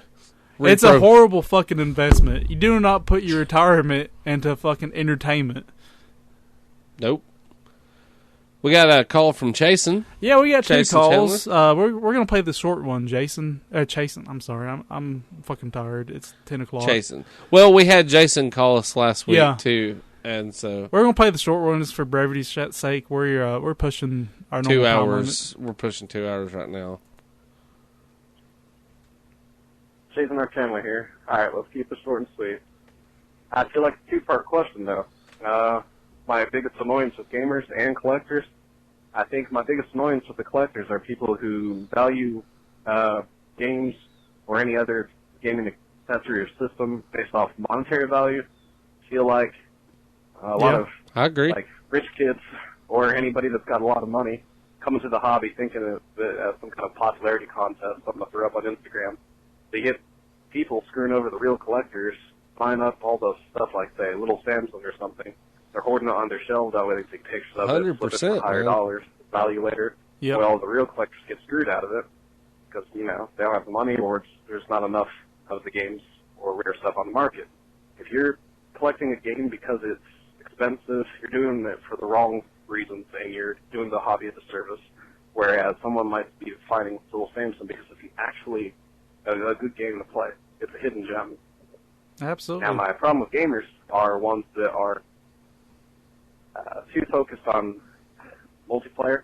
If you keep telling the industry it's a good thing to make online multiplayer-only games like Plants vs. Zombies Garden Warfare or Killer Instinct for Xbox One, where they nickel and dime you for every single fighter that you want on your roster, then they're going to keep making games that way. Oh, yeah. Wouldn't you like to go to a yard sale 25 years from now and pick up a retro copy of a game for the PlayStation 4 and play it with your kids, like we do with the NES and a copy of Super Mario Brothers / Duck Hunt? Well, if we keep doing it this way, keep getting so, gung-ho over multiplayer games, we won't have that kind of retro game future. You won't be able to play it. Yeah. Servers and discs that are worth nothing. Yeah. And that's my biggest annoyance. See you guys. Well, thanks. Thank you, Jason. I agree with all that completely, too. I mean, yeah. the big focal point for tonight's answer is fucking hoarders and just bags. People that aren't true gamers. We got a call from Sanjay. Hold on, let's wait on that. Let's wrap up our question. That's not a question. Oh, I didn't know that. Yeah. That was just here. Our final question answer is from Frank Geef. Nah, that's also not a question. Is it not? Nope. So give her a pause real quick. Okay. We had to take a second to formulate a winner and a new question of the week. Our winner, Jason. Yep. You won yourself. Congrats, Jason. A copy of Bravo Air Race on PlayStation. Signed by yours truly's. So, awesome. Brandon's got us a new question of the week. Yeah. The question for the next episode is, what do you think sets retro games apart from modern games, and what makes them more enjoyable in your opinion? That's a very good one. Yeah. There's a lot of facets to that one. So there'd be some explaining to do. Well, we are running low on time, so we are going to get to we just have some random calls. Yep. Right? Give us a call, answer the question, or just call us, 682-777-GOOD. Here's 682-777-4663. Here's that theme for you in case you forgot. Yep. Snake!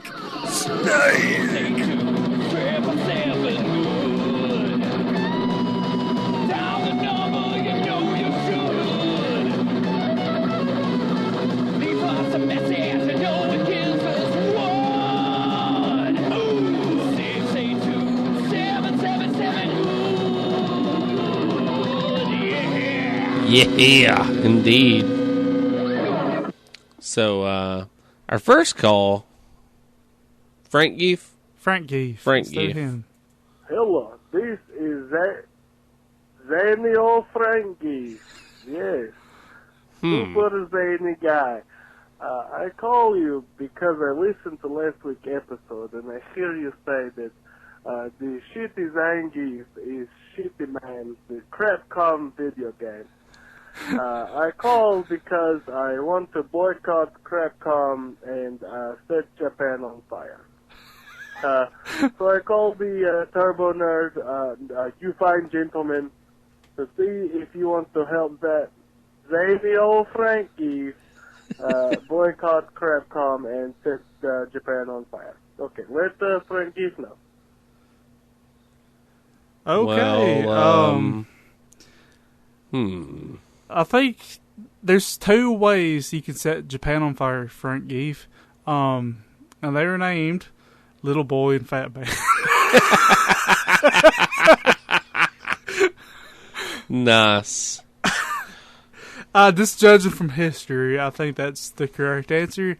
But yeah, we'll support you in your quest to set Japan on fire and boycott Capcom.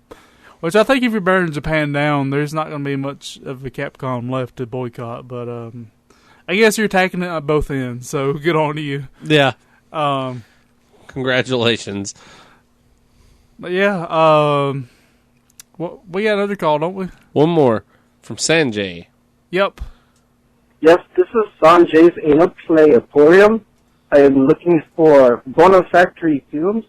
I'm inquiring about getting a pallet of VHS copies of Sifted Fire by Size. Please call me back at 555-0369. I'd very much appreciate it. Thank you. Before we deal on the Boner Factory film, Sanjay, we'll get you them Fist at Fireman 5, or even sign them for you if you want. Brandon stars in the after credit sequence in that movie. I do. It's inspired by Marvel films, just to let you know who's coming in the second round. Yeah. I get the hose again. He didn't. Needless to say, the lotion didn't get put into the basket. No. Somewhere else. Nope. Anyways, about wraps us up. That does. We got a 2-hour episode. Yeah, tonight we've started off thinking it was gonna be shorty. That's okay. It's been a fun one. This one had some good laughs to it. It's always nice when you're surprised with a little extra girth. Yeah. You know? Yeah, that extra swelling of pride always helps. Little extra engorgement there. Follow us at goodoldgamers.com. Check us out on Good Old Gamers Podcast on Facebook, Twitter, Stitcher, iTunes, Google Play. Google Play, number 1 on Google Play Music. Yep. That number 1 retro gaming podcast. We all number 1. That sounds like a horn being blown. Yeah. Release the hounds. Those who can't see, Lyle is stroking the springs on his mic stand.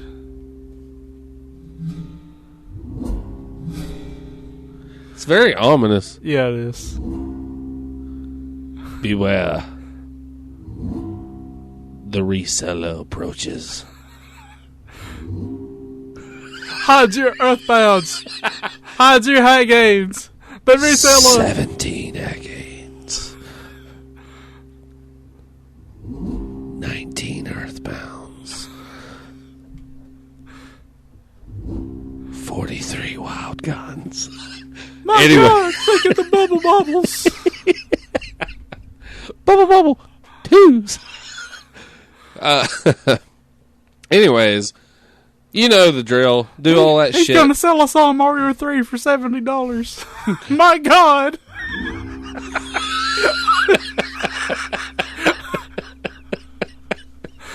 The apocalypse is nigh. People are selling Mario 3 for $70, and there's a fucking Ghostbusters with a bunch of dumbass women coming out. The world. The apocalypse is nigh. That's the last seal broken. Mario 3 sold for $75. The moon will turn as black as sackcloth, and the seas will become of blood.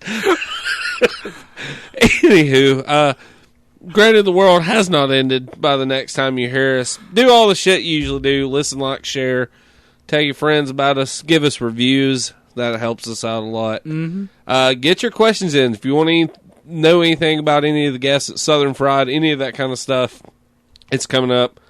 Let us know. But until next episode, game over, man. Game over. Game over.